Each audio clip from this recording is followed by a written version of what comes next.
Picture this. Some average dude just respawned as the ultimate final boss of a brutal fantasy game. His scripted ending, starving in the gutters as a pathetic beggar.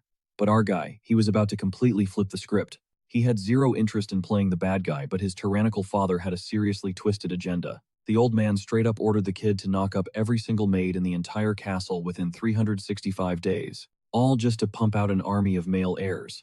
But our morally upright protagonist, he slammed the brakes on that sick idea. He pulled the maids aside, looked them in the eye, and told them they were completely free from his father's toxic control. But, plot twist, one of the maids absolutely snapped. Furious at getting rejected, she totally backstabbed young Moon. She dragged him down into a dusty abandoned servant's quarter and locked the door. Now hidden away in the shadows, she makes it her nightly mission to fulfill that original order. She is hell-bent on scoring a baby to secure her spot as the heir after Moon. And yeah, I can already hear half of you watching this wishing you were in his shoes. The poor dude cannot even catch a wink of sleep.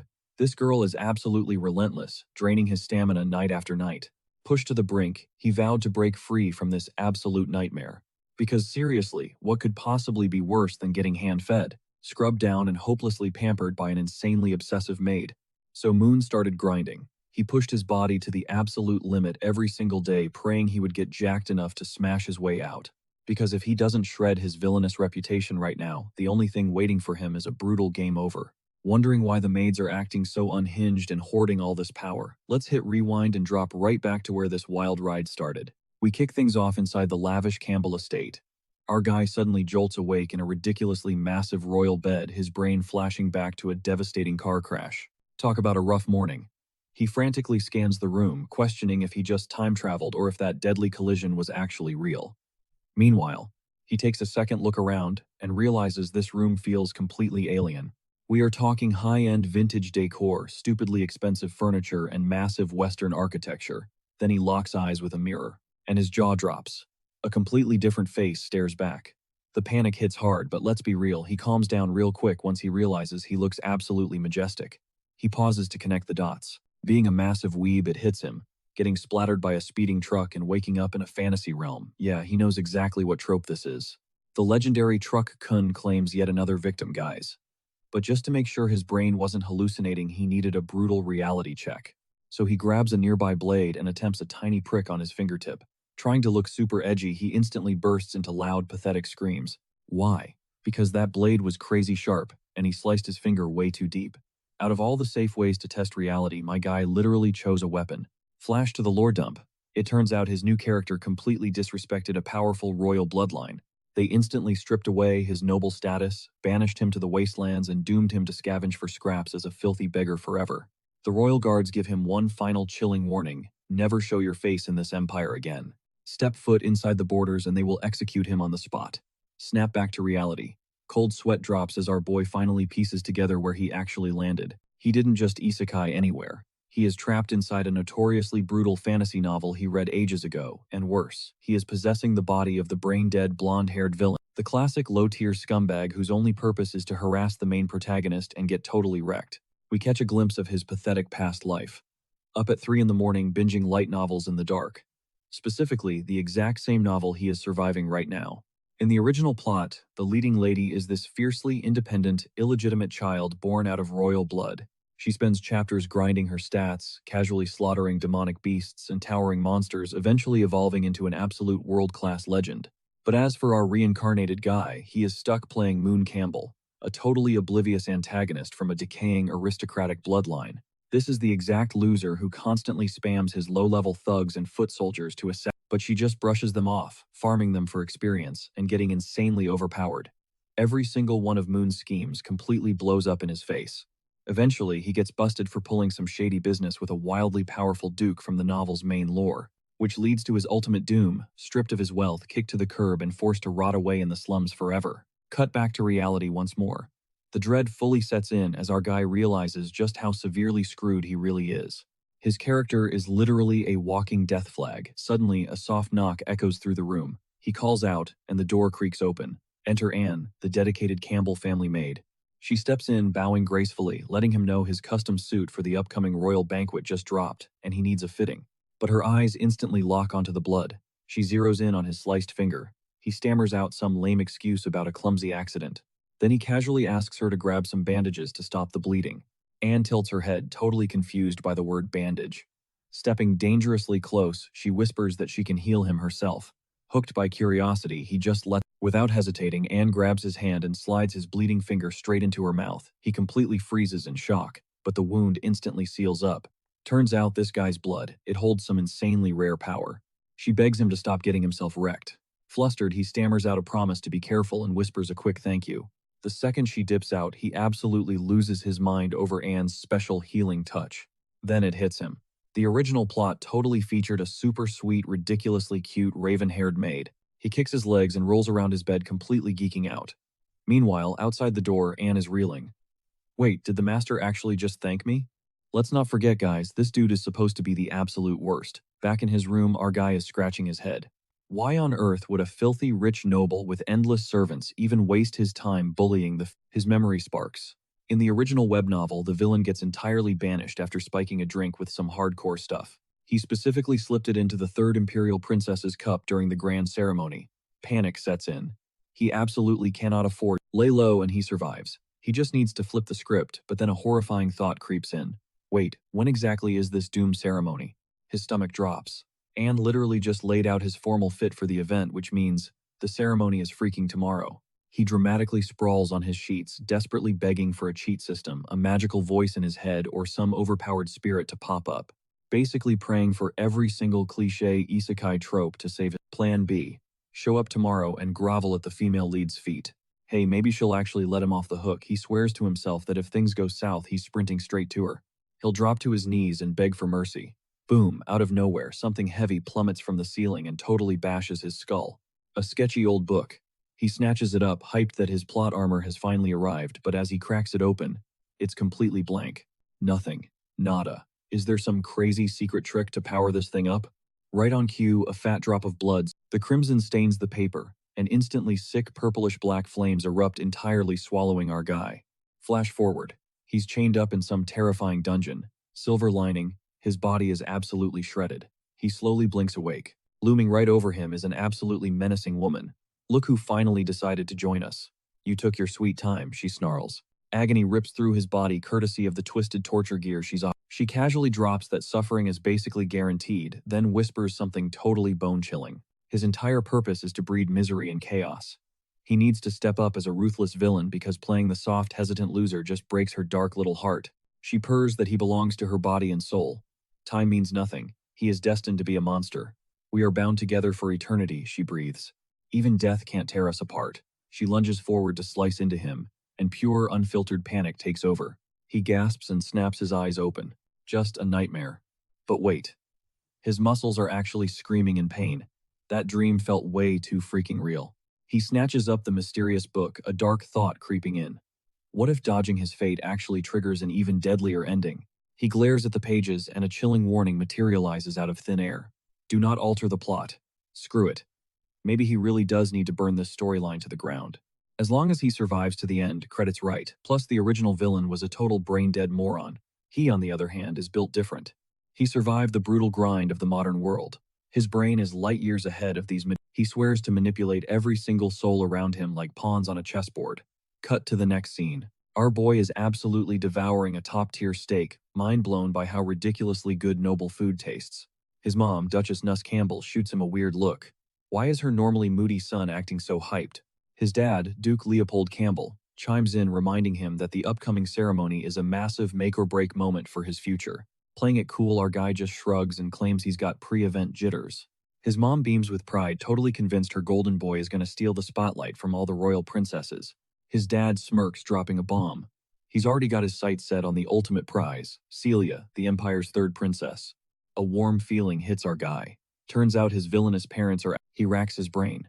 In the web novel, Celia was hyped up as the undisputed, drop-dead gorgeous beauty of the entire empire, but he also knows this exact girl gets his entire family exiled. Yeah, he's definitely not letting his wholesome parents get ruined. The deadly ceremony kicks off tomorrow. He starts scheming.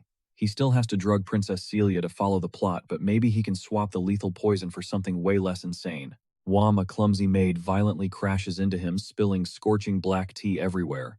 He quickly checks if she's all right. Terrified out of her mind, the poor girl starts frantically apologizing, bracing for a brutal beating. He gently helps her up, instantly feeling a burning fever radiating from her skin. Go take a breather, he commands softly. He doesn't care that the massive ceremony is right around the corner. Her health comes. Anna crashes the scene, and our guy zeroes in on the girl asking for her name, Noel. He waves off the entire staff, ordering them to take a breather, just to dodge any drama at the upcoming ceremony. Anna and Noel exchange weirded out glances, because this guy has literally never acted this chill before. Fast forward, he's tearing the place apart for something crucial and scores a VIP pass straight to the black market. Under the cover of darkness, he prowls the alleys near Belrand. He drops the name Carrion at the door, and the bouncer immediately waves him through. The underground joint is absolutely packed with glowing magical herbs and sketchy artifacts. He hits up a stall where a masked woman steps up to serve him. He cuts to the chase, demanding a knockout drop strong enough to put someone under for hours. She leans in, explaining that the second this stuff hits liquid, it turns completely invisible. Just one tiny drop could literally floor an elephant. The price tag, a whopping 130,000 Emily's. His pockets are basically empty, but Anna randomly pops up trading some top-secret intel to cover the tab.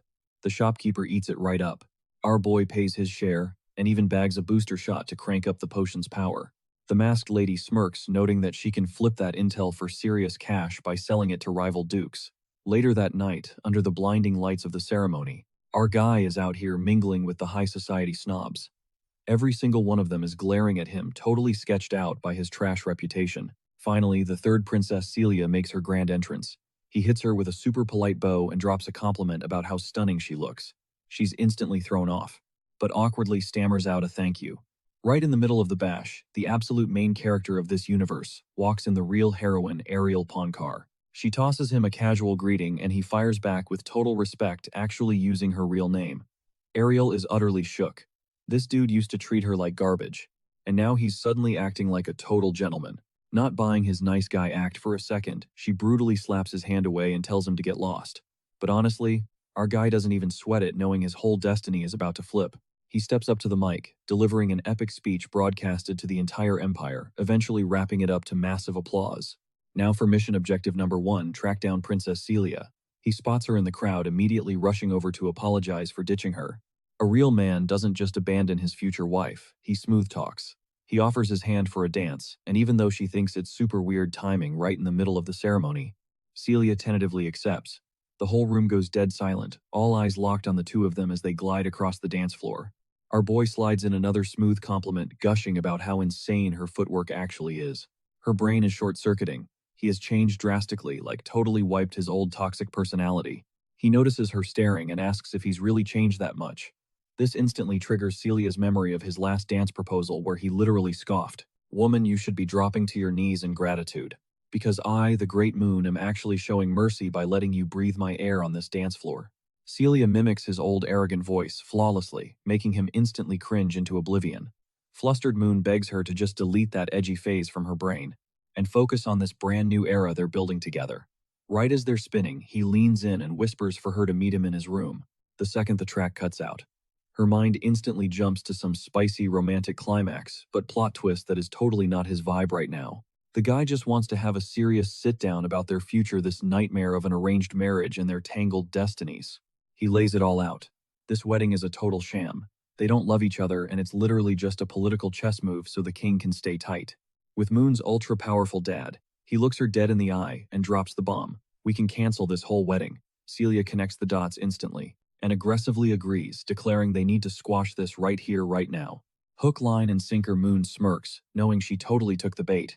But then Celia flips the script, demanding to know where his room is, and literally dragging him away by the collar. Two maids whisper in the background, making a mental note to keep an eye on them. Smash cut to the bedroom. He pours a glass of wine to set the mood, but Celia hardcore rejects it. She's strictly alcohol-free. Behind his calm smile, our guy's brain is working in overdrive, sweating over how he's going to spike her drink without looking incredibly sus. Since the wine strategy totally flopped, he pivots and offers up some premium black tea. She nods yes, but her eyes are still narrowed in pure suspicion. He starts brewing the tea with this massively creepy, over-the-top grin. Celia watches him, thinking, "Bro, why are you so hyped over hot water?" Moon stealthily slips, the knockout drops straight into the teacup. Suddenly, Celia sneaks up from behind, asking if the tea is ready yet, stuttering out that it's almost done brewing. He practically begs her to just go back, sit down, and chill for a second. She backs off totally unaware she almost caught him red-handed, but in his panicked fumbling, half the precious potion splashes all over the floor. YOLO right, he decides to just run with whatever drops are left in the cup. He finally serves up the tea. Celia instantly glares at the liquid like it's toxic waste. Because the tea is glowing an aggressively weird shade of red. Sweating bullets, he pulls a lie out of thin air. "Oh, it's a super rare vintage red hop blend from my family's private estate," she smirks, leaning in. "Well then why don't you take the first sip, Moon?" she challenges, deadass staring into his soul. Gulping, he forces a laugh, insisting she has absolutely zero reason to be so paranoid. Trapped in his own lie, he slowly lifts the Just before he can take a sip, Celia snatches the cup right out of his hands and instantly swaps their drinks. She downs it. Seconds later, it hits her. A weird, woozy sensation washes over her. She slurs his name before completely blacking out. Plot twist: Moon spiked both cups with the potion. Time to set the stage. If the original plot holds up, the main heroine is supposed to crash the party right about now. He carefully repositions Celia's unconscious body, deliberately staging a highly scandalous scene. Tossing aside his outer layers, he plays the waiting game. Tick-tock. He glares at the clock. Something is seriously off. Ariel is completely MIA. Then it clicks. He flashes back to the original storyline. Ariel was supposed to get drenched in scalding tea on her way to the restroom. That detour would have led her right past his door, catching the sketchy noises and bursting in to investigate. The problem, Noel, was the clumsy tea spiller. By giving Noel the night off, Moon totally derailed the canon timeline, meaning Ariel is absolutely not walking through that door. Suddenly, Celia stirs. Panic sets in as he realizes. Drugging her was a massive mistake. The room temperature plummets. Smack, a stinging slap lands on his face. Celia is out for blood. He scrambles backward, frantically stammering that this is all one giant crazy misunderstanding. But wait, murder isn't on her mind. Her actual craving is way more unhinged. Moon screams for backup, but Celia violently pounces, landing a devastating blow. Cut to black. Meanwhile, in another wing of the massive estate, Ariel is stuck rocking a stained outfit. Some random maid absolutely ruined her dress in the hallway. While hunting for a restroom, she bumps straight into Anne. Anne blocks the path, warning her that this wing is strictly off limits and demanding she turn back. When Ariel pushes for answers, Anne just smirks. It is a secret. Still spotting the messy dress, Anne snaps her fingers, using a quick burst of magic to instantly erase the stain. Ariel's jaw drops, mind blown. That magic doubles as a high-tech dry cleaner. Wrapping up their little chat, Anne casually drops that a premium cake is hitting the dessert table soon. Cake, say less. Ariel is obsessed. She blurts out a quick thanks and sprints off to claim her slice. Behind her back, Anne waves goodbye, flashing a super creepy glare. A chilling thought crosses Ariel's mind. Did Anne smell blood? Did something horrific just go down? Whatever. Not her circus, not her monkeys. That cake is calling her name. Shift focus to two maids whispering in the shadows. They are on a stealth mission and the clock is ticking. One mutters that the mansion's magical security has just tripped, sensing some seriously wild activity. Two targets.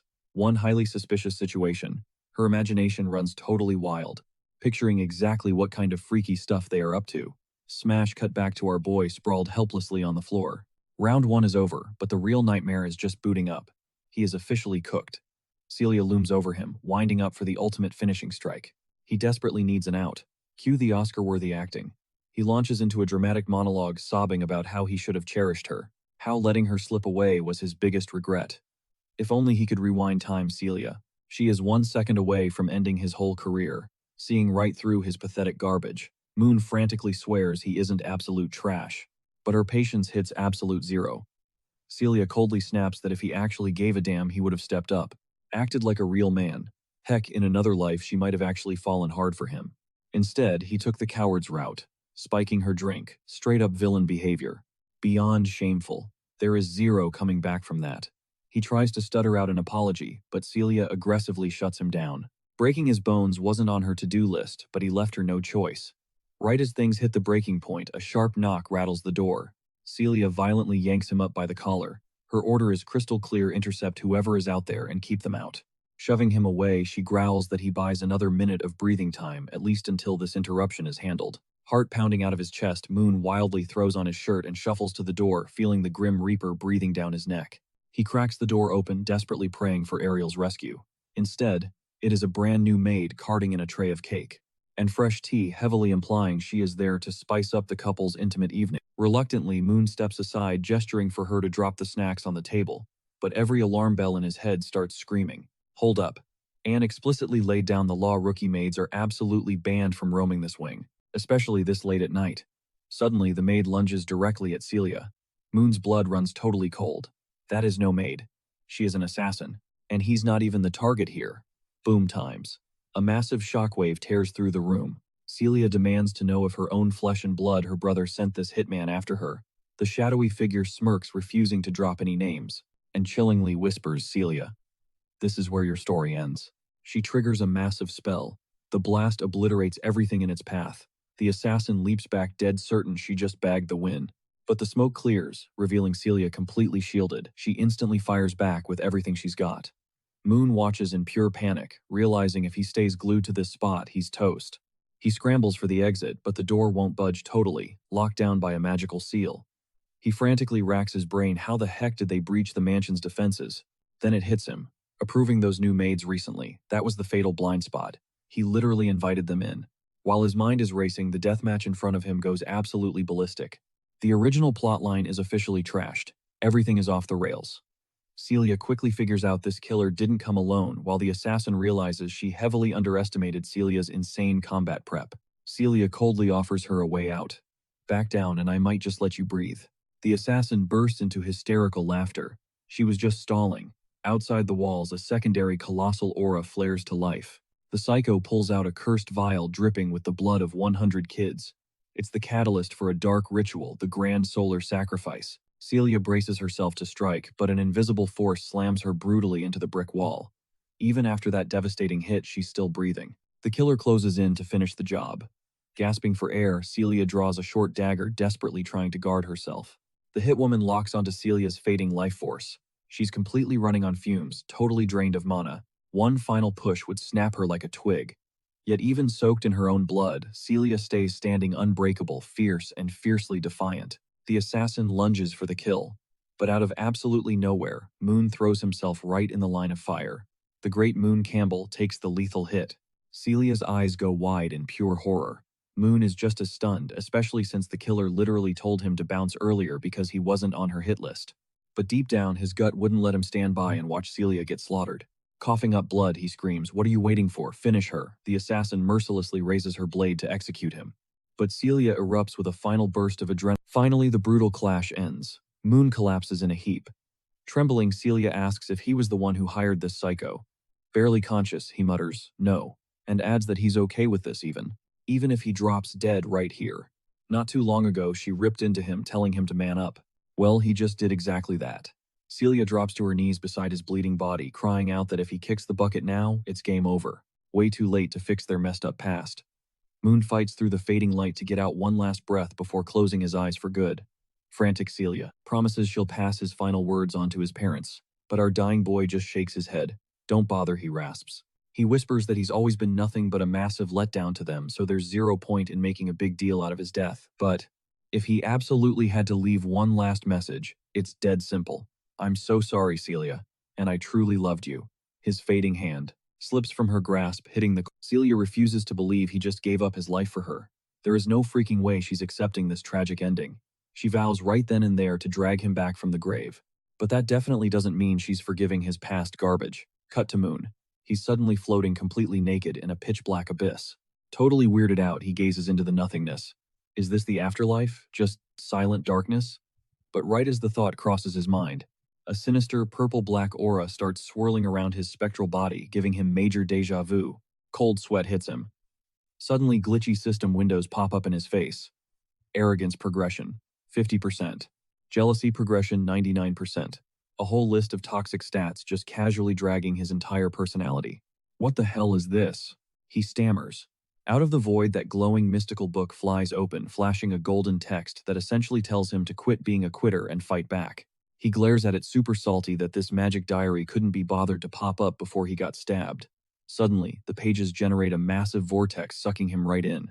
The screen flashes. We're ripped over to the Bellaramp territory. The backup assassin is sprinting for her life, cursing under her breath that she should have just dusted Moon when she had the chance to dodge this massive headache.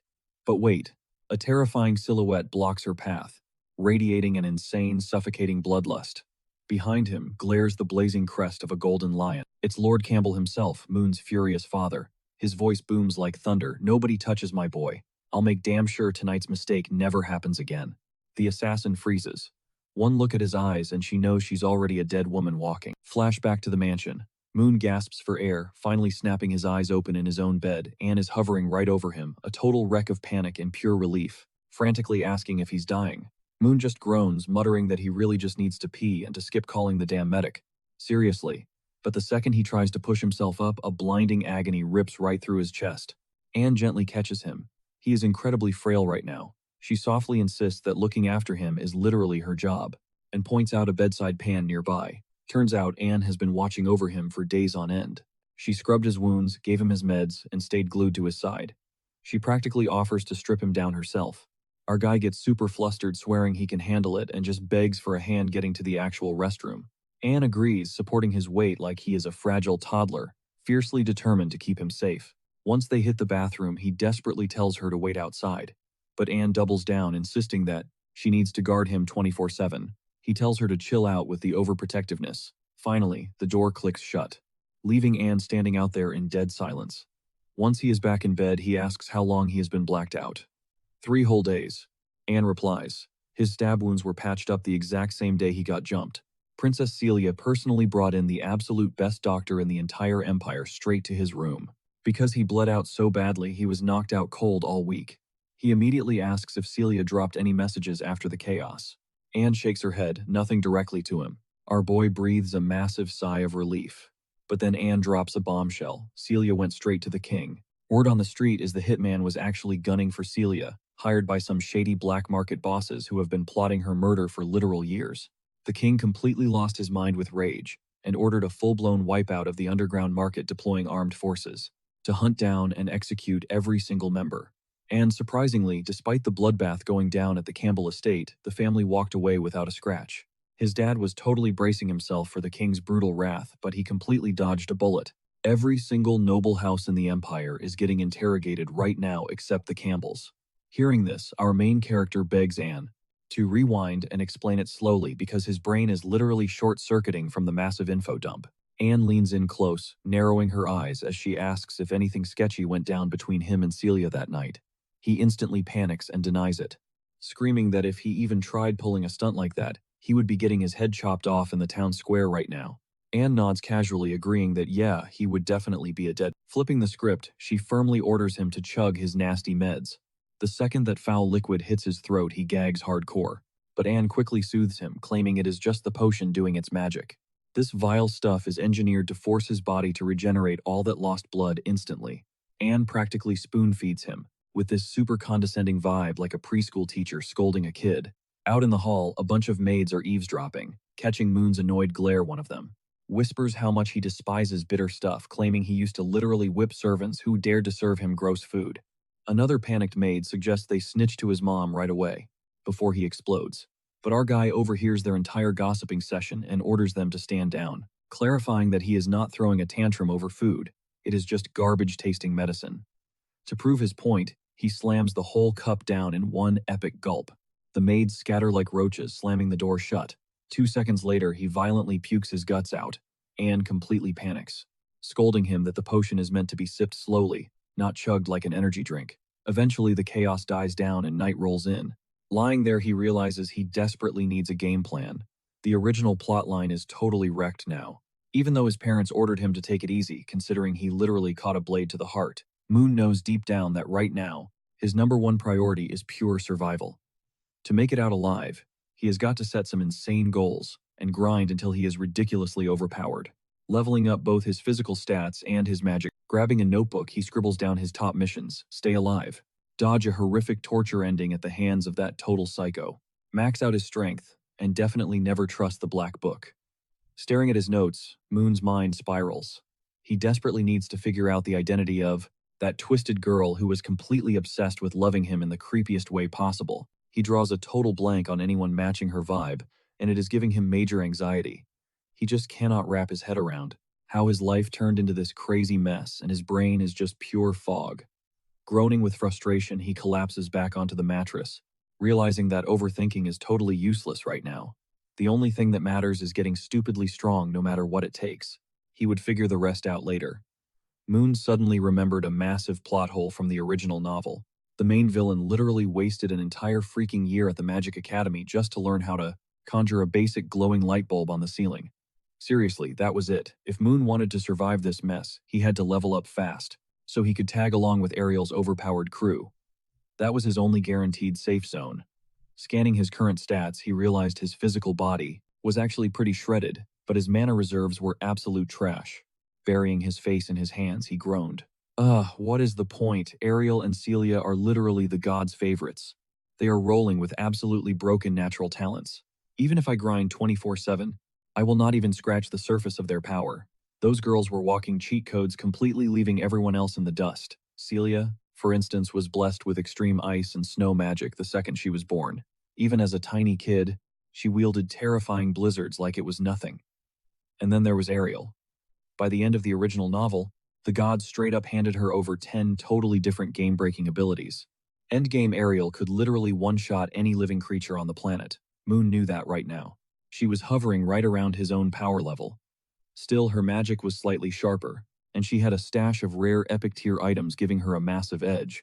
Plus, she was a total badass who could easily fend for herself while his fragile self was still one bad step away from a game over, snapping the book shut. Moon came to a hardcore realization. He had to hustle and outscale Ariel before she hit her massive power spike. He needed to totally eclipse her stats right now, or else he would be absolute dead meat in the upcoming wars. A smug grin crept across Moon's face. Ariel might be a walking cheat code, but he had a seriously broken trump card of his own, having unlocked a brand new, insanely rare skill after surviving that brutal assassin ambush, the Black Book. Eagerly, he summoned the artifact only for the heavy tome to materialize in midair and plunge directly into his family jewels. Son of a Moon shrieked violently, rolling around on the floor, absolutely clutching himself in agony. He furiously cursed out the stupid book for almost crushing his most sacred and sensitive equipment. Wiping away a tear, he finally glared down at the ancient pages with a deadly serious expression. Suddenly, the cover flipped open entirely on its own. It was literally logging every single thing that had happened to him so far, breaking down his entire life play by play. The insane level of detail was wild, but the creepiest part, the book had slapped the main protagonist title directly onto him. He blinked, caught off guard, but quickly caught onto the artifact's hidden message. Flipping further, he noticed an ominous glowing red section. This page was essentially a spoiler alert for pure disaster, documenting that near-death assassin ambush he and Celia just survived. Without warning, the pages exploded with blinding light, sucking him straight into the void. "Are you kidding me right now?" he yelled, furious. His vision cleared, revealing a completely alien wasteland. Scanning the eerie landscape, he realized he had been dragged straight inside the book. It felt exactly like a secret dungeon instance. Suddenly, a menacing shadow loomed in the distance. He whipped around to face it, but deadly ghost-like footsteps crept up from behind. Out of nowhere, the exact same assassin blitzed him and slashed his throat wide open. The female killer stood there dripping with a terrifying new aura as Moon screamed in absolute horror. What the heck? How did I just get one-tapped? He was freaking out, wondering how this dead chick could just respawn inside a magical book. Right on cue, the mystical pages fluttered wildly, analyzing and downloading her entire moveset, her combat techniques, dark magic, and ghost walk stealth, seamlessly feeding those stats into his own evolution tracker. Moon burst into maniacal laughter. The artifact's true purpose clicked. This book was his ultimate leveling system. He needed to test its limits and hack this artifact's full potential. With this insanely broken mechanic, he would absolutely leave Ariel in the dust, and he was entirely fired up for the grind. Cut back to reality. Moon collapsed onto his bed, panting heavily as he checked his watch. Bro, I didn't even last 3 seconds in that hyper-time chamber.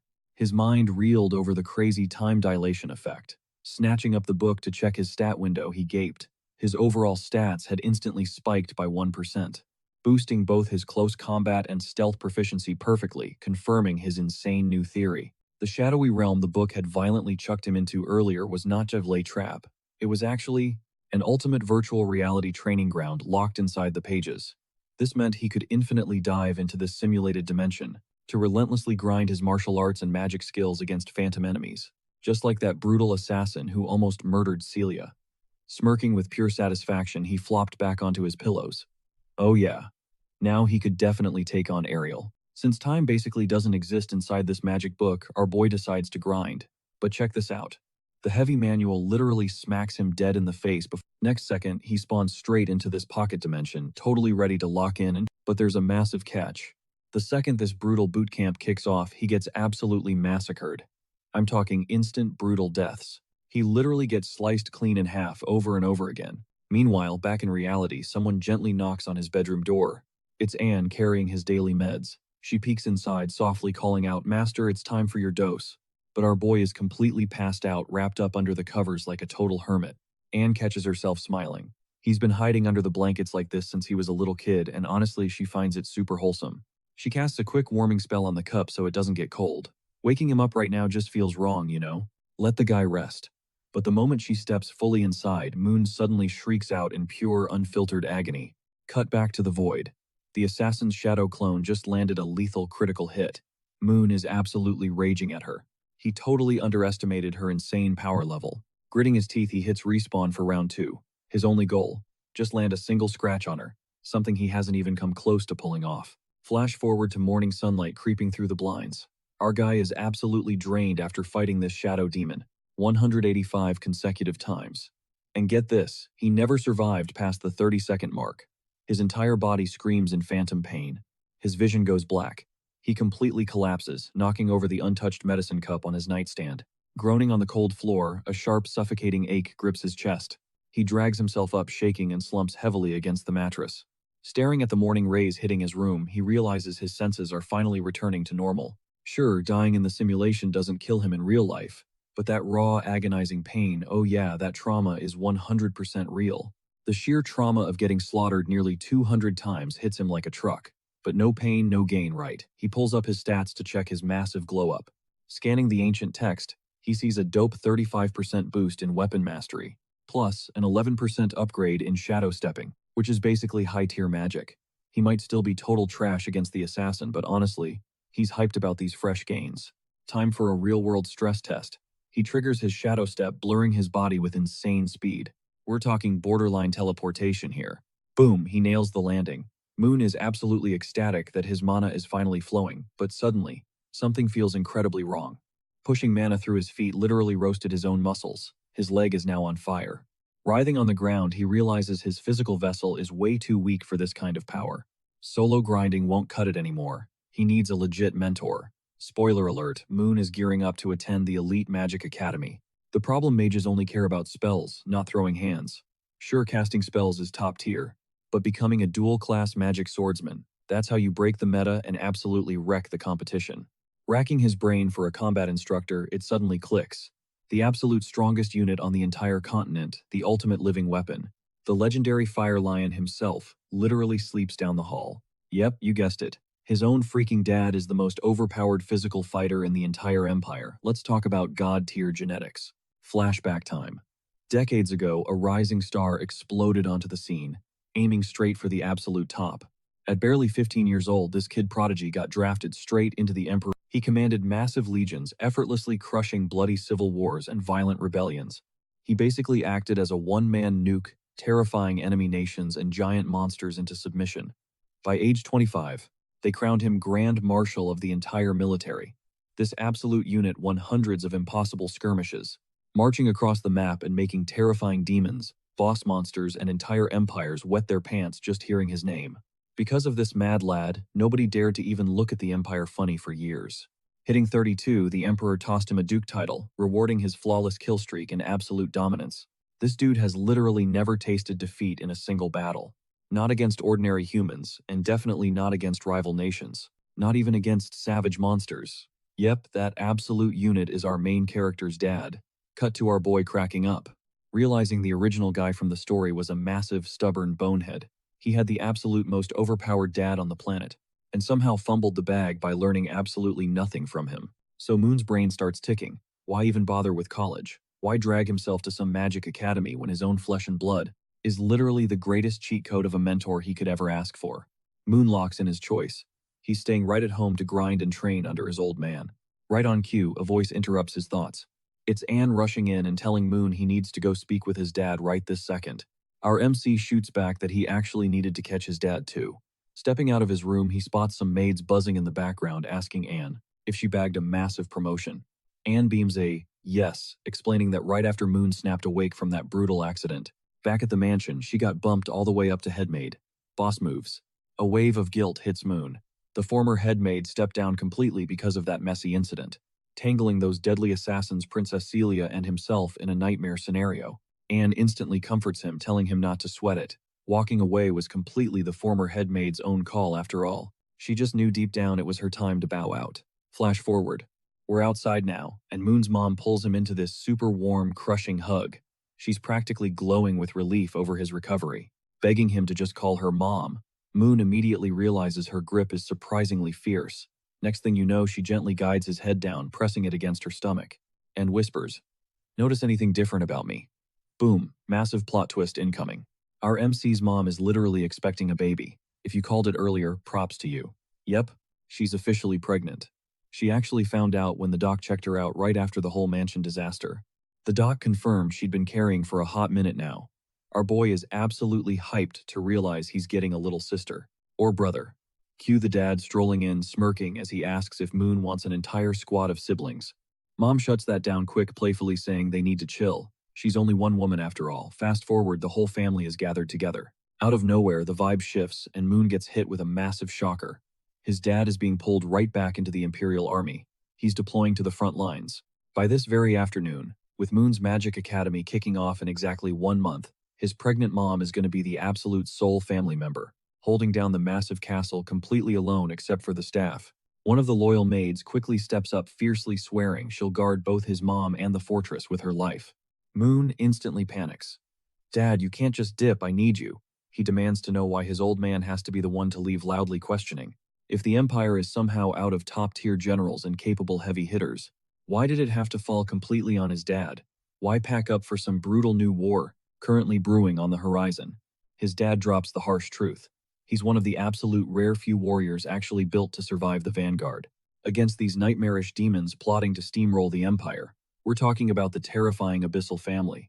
Literally the most overpowered, ruthless demon. A dark memory clicks in Moon's head. The Abyssal family's entire endgame is wiping the human realm completely off the map, plotting to erase mankind from existence in just 3 short years. Ariel is supposedly the destined hero meant to block their path. But while that ticking 3-year clock winds down, Moon's dad will be stuck deep in the deadly front lines. And that harsh reality means our MC just lost the ultimate mentor to level him up. Cut to Moon, absolutely sweating with anxiety, nervously sipping his tea. Bam, scene swap. They pull up to a heavily guarded Imperial outpost. Moon is spiraling sick to his stomach with stress over everything, just awkwardly waiting on the sidelines while his parents about the brand new baby entering their family. Suddenly, his dad calls him over. Looking him dead in the eye, he calls Moon an incredible son. Why? Because the kid threw himself at death's door just to save Princess Celia. The boy's got absolute guts. His dad is bursting with pride, fiercely telling Moon that as a true man, his absolute duty is shielding his bloodline and his nation. That's exactly the fierce roar the Campbell family lion stands for. Since his bloodline serves as the Empire's lethal blade slicing through every single threat now that Moon has finally grown into a real man, his dad is ready to go all in. He wants to pour crazy resources into him, leveling up his power exactly like the kid always wanted. The old man straight up tells him to chase his own path and just focus on getting insanely strong. Moon is totally stunned, because that pure fatherly backup was the exact push he was starving for right then. His dad pulls him into a tight hug, pushing him to step up and forge his own destiny. Lurking in the background, Anne watches the whole thing unfold with a seriously intense, unreadable glare. Flashing his signature intense stare, our guy's dad gears up to drop a massive bombshell, a dark secret guaranteed to completely shatter the plot. The old man breaks it down. Anne was brought in when she was just a kid. She hails from a totally ordinary, yet incredibly sharp and loyal family. On top of that, she and Moon have been super tight since day one. Anne is desperately in love with him and is plotting to win his heart. The Duke keeps talking, stressing that the Campbell bloodline absolutely must lock down its future power. Moon cuts him off, insisting he's literally fated to end up with Celia. There's no way he can date Anne even if his dad demands it. But the Duke drops the hammer. That entire engagement was nothing but a massive smokescreen, rigged perfectly to balance the Empire's power dynamics once Celia grabs the throne. The second that happens, Moon and Celia are officially calling it quits. They would completely cut ties and go their separate ways. Long story short, his dad demands he gets with Anne, claiming she is his real soulmate. Turns out this mastermind planned this whole setup since they were toddlers, and now, He is demanding a grandson in exactly 3 years.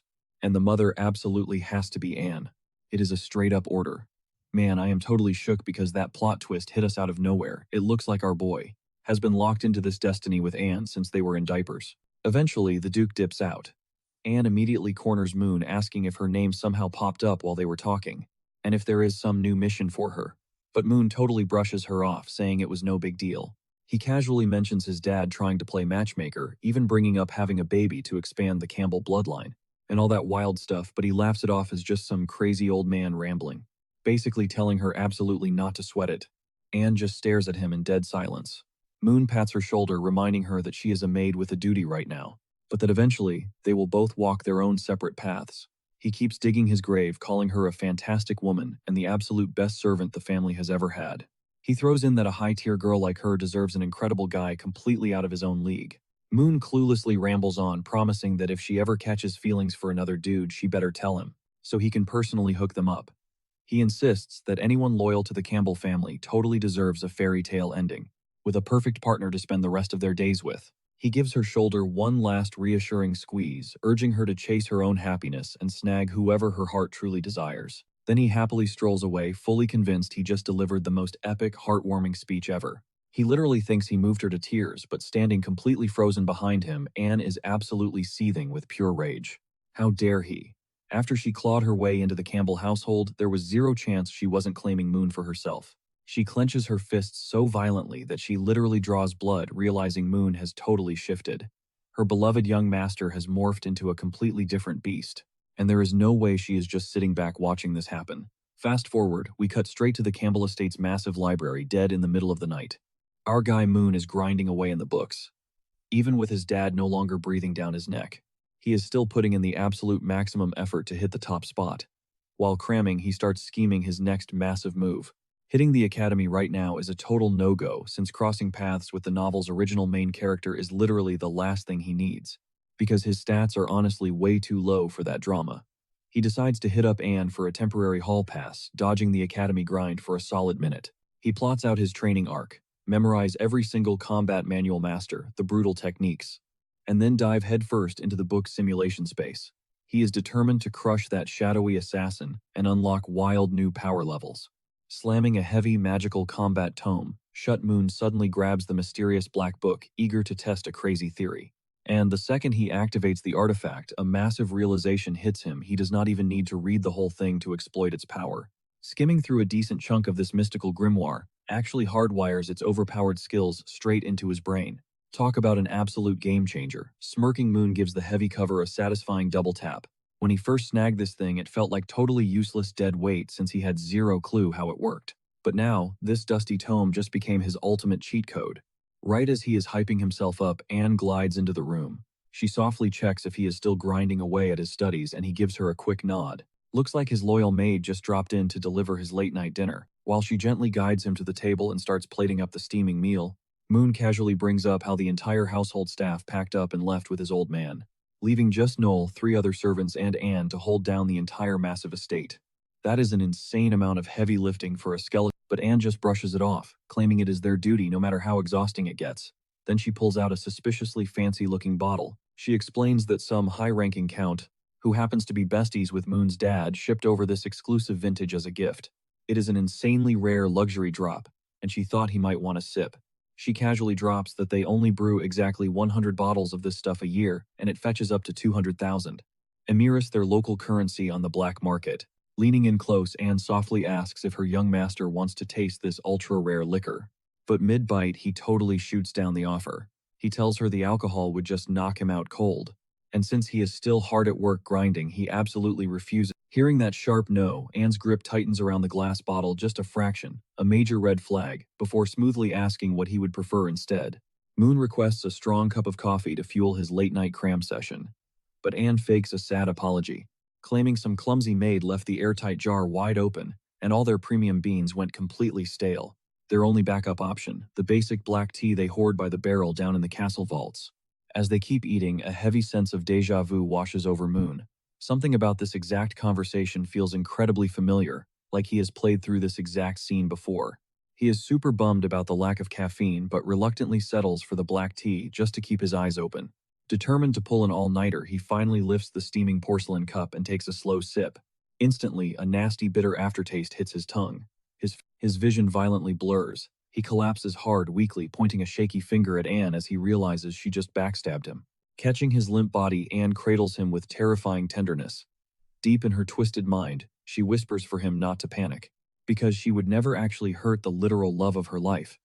Yep, her full yandere obsession is totally spilling out now. "Sweet dreams, my love," she hums as everything goes completely black for him. Internally, she low-key feels bad for being so forceful. But honestly, in her crazed logic, since she is so madly in love, the only way to purify his heart is to aggressively force him to accept her devotion. She vows they are going to be locked together forever. Hours later, Moon groggily blinks his eyes open, only to panic when he realizes he is completely hogtied to a bed. Then it hits him like a freight train. The shadowy girl who greeted him when he first got sucked into this novel, oh yeah, it was Anne the entire time. He feels like an absolute idiot for missing the painfully obvious red flags. Thrashing around, Moon demands to know what the hell she planned. Pouting, Anne teases that he is so clueless for not seeing. "What is wrong with you?" Moon screams, fiercely commanding her to untie these ropes immediately, begging her to just sit down and talk things out like normal adults, instead of going full psycho mode. But Anne just flashes a chilling smile, firmly pressing two soft fingers against his lips to instantly silence his shouting. She whispers that they are way past talking. Her precious young master does not need to lift a finger, she will take care of absolutely everything tonight. Leaning in dangerously close, Anne drops the ultimate yandere declaration. Tonight, from head to toe, inside and out, from his very flesh. Straight down to his soul, every single inch of his existence belongs to her. His scent, every strand of his hair, and every beating pulse of his blood will become hers alone forever. Flash forward through what felt like 10 absolutely insane back-to-back grueling rounds, and the night is finally over. Moon is staring blankly at the ceiling, his brain totally fried and his stamina entirely wiped out. He legit cannot comprehend how Anne had the god-tier energy to keep going like that. Dude cannot even feel his own legs anymore. That's when the horrifying truth hit him like a freight train. The mastermind who turned the original character into a total deadbeat was Anne all along. She totally pulled the exact same string on the story's original main character, which perfectly explained his absolute garbage personality. Flashbacks flooded his mind. Times when Anne bent over backwards just to keep him happy. He always brushed it off, telling her to chill and stop trying so hard. But mid-sentence, Anne pressed a finger against his lips. Her gaze darkened as she whispered she'd do literally anything because he belonged to her now. She relentlessly poured out her obsession, vowing to never let Manhwa go and chaining herself to his side for eternity, demanding he just cave in and accept his twisted fate. Manhwa's brain short-circuited. He definitely did not have this on his bingo card. Who would have guessed the absolute prettiest, sweetest, and most top-tier maid was actually a straight-up yandere? A girl dangerously obsessed with our main guy. She was the actual mastermind behind the original character's tragic downfall, straight up turning him into a brainless puppet. All just to keep him on a tight leash. But looking back on the chaos, he had to admit to himself that last night wasn't actually half bad, even with all the struggling. But then a terrifying prophecy from that pitch-black book flashed in his mind. A grim warning that he would end up dead by her hands if he kept hanging around Anne. Yeah, the prophecy literally spelled out that Anne would slaughter our main guy. Triggered by that bone-chilling realization, Manhwa knew he had to bounce from this madhouse like right this second. He needed to ghost Anne as fast as humanly possible and put some serious miles between them. Otherwise, it was game over. His death was 100% guaranteed. But the second he tried to inch away, Anne snapped awake coldly, asking what he thought he was doing. Manhwa scrambled for a quick excuse, claiming his wrists were aching and he just wanted to stretch out a little bit. Just to numb the pain, since he had been tied down for so long. But Anne, she totally brushed off his suffering. She flatly stated it was already noon and she needed to get ready for her castle cleaning duties. Slipping into her clothes right behind him, she whispered how much it actually physically hurt to leave his side, even if it was just for a few minutes or hours. But she had to keep up appearances and handle the estate chores, so nobody would get suspicious of them. And the second she finished getting dressed, she kept dropping some heavy words on Manhwa. Young Master Manhwa belongs entirely and exclusively to her. Since there were still other people buzzing around the castle, she casually mentioned that she should probably just wipe them all out so no one could ever bother him again. Our main guy completely freaked out and screamed at her, "What do you mean wipe them out? You are gonna murder them. They are innocent people." By that point, Anne was fully dressed and ready to go. But Manhwa kept desperately yelling, swearing up and down that he would never let her pull a stunt like that. Anne just casually strolled up to him, darkly whispering that she would definitely slaughter any other maid who dared to have feelings for her young master. She quickly deduced that the maid closest to his heart was Noel. Manhuman panicked, begging her not to jump to insane conclusions, and he swore that Noel had absolutely nothing to do with him. While he was frantically defending her, Anne just started giggling. She brushed it off, saying it was just a little prank. I wouldn't go times that times far, she swore. Anne made it crystal clear she was obsessed with being by his side, but flat out catching a body, that was crossing a major line. Taking a life was just way too extreme for her to stomach. Sensing an opening, Manhuman totally played the emotional card, whispering that if she truly loved him like she claimed, she could at least pop these agonizing cuffs off his wrists. The heavy metal was literally digging into his skin and tearing him up. Boom! She actually caved. With a heavy clank, the brutal iron restraints slipped right off his bruised wrists and ankles, leaving him completely. Her eyes immediately turned ice cold. Don't try anything stupid, she hissed, promising absolute hell if he even thought about pulling a fast one on her. She smugly dropped the ultimate bombshell. This underground dungeon was completely off the grid. Literally 0 souls in the entire fortress had a clue this twisted hideout even existed. We're talking solid iron-reinforced walls, a heavy-duty steel door, and exactly one custom-forged key to crack it open. A regular lockpick wouldn't even scratch the surface. Anne proudly gloated about grinding for months in absolute secrecy, pouring blood and sweat into crafting this perfect, inescapable trap. Panic creeping in, he demanded to know how nobody was freaking out over him, suddenly ghosting everyone. Anne just smirked. With his parents out of town, she casually fed the entire staff a massive lie, claiming he simply had to dip out early. Her perfect excuse. He allegedly rushed back to the academy way ahead of schedule, even though the new semester hadn't even kicked off yet. And those completely clueless servants, they swallowed her fake story whole. They genuinely believed he was safe on campus, totally blind to the nightmare that he was locked up in this hidden cage. A dark smile spreading across her face. Anne slowly crept dangerously. She hushed him, swearing up and down that his little hideout would stay completely off the grid. Promising to play personal chef, she swore to deliver. She practically purred, insisting nothing had changed except now she belonged to him, mind, body, and soul. Anne played the part flawlessly, acting like the exact same sweet, deeply devoted maid the champion household had always known. But as those honeyed words left her mouth, her hand wandered somewhere entirely off limits, leaving him blushing and utterly defenseless. Flashing a terrifyingly sweet smile, Anne cracked the door open to head to work, cooing at him to be a good little boy. And get some beauty sleep. Moon shrieked, begging for literally any scrap of clothing since he was currently in his birthday suit, but slammed the door shut in his face.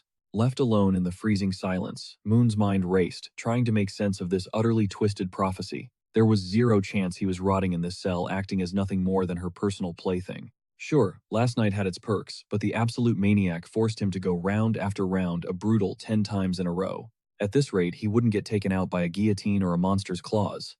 Nope, he was going to literally pass away from sheer exhaustion. So survival rule number 1, stage a breakout, ditch this nightmare and snatch his freedom back. He flat out refused to be caged like an animal. His mind was made up. He would pull out every single trick in the book to bolt. Plan A, bust down the door. But taking one look at that heavy cold iron, he knew it wouldn't budge an inch. Still, adrenaline took over. He backed up, sprinted across the room, and rammed his shoulder into the metal with absolutely everything he had, praying for a miracle. Bang! A blinding shockwave of pain exploded through his joint, leaving him groaning and clutching his violently throbbing shoulder. Slumping against the dusty floor, the grim reality hit him. He was completely out of options.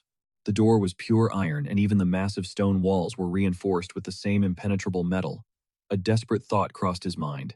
If only that mysterious black tome could somehow bail him out, it would be a massive game. And honestly, it was like the universe actually listened. Out of nowhere, the pitch-black book materialized out of thin air, thudding heavily right next to him. But instead of cheering, Moon just glared at it, utterly unimpressed. He grumbled at the stupid artifact, pointing out that in his head, the math wasn't mathing. Even if he grinded like an absolute psycho in the book's virtual training space, beating someone like Tian was she was literally a god-tier chosen one, basically on the same cracked level as Celia.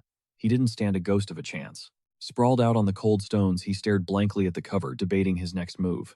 With a heavy sigh, he snatched it up, muttering that he'd just have to make it work. Since he was currently stuck in a VIP prison with 0 IT, he figured he might as well hit the hyperbolic time chamber and grind.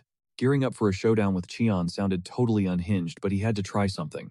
But the second he flipped the cover open, his jaw dropped. Every single dusty tome he had crammed into his brain last night, they were all downloaded right into it. An absolute goldmine of survival data was chilling right on the pages, practically handing him the cheat codes to bust out of this joint. Fast forward a bit, and we catch Moon going into straight beast mode. The dude is just spamming push-ups, hitting an insane 200 reps. Yep, you heard that right, 200. His muscles screaming, he completely face-planted onto the floor. Catching his breath, he realized his stamina was actually off the charts. The Black Book was a hardcore carry when it came to spellcasting and brawling, but to get completely swole, he had to grind it out the old-fashioned caveman way. Just pure sweaty calisthenics and raw floor routines like a traditional gym rat.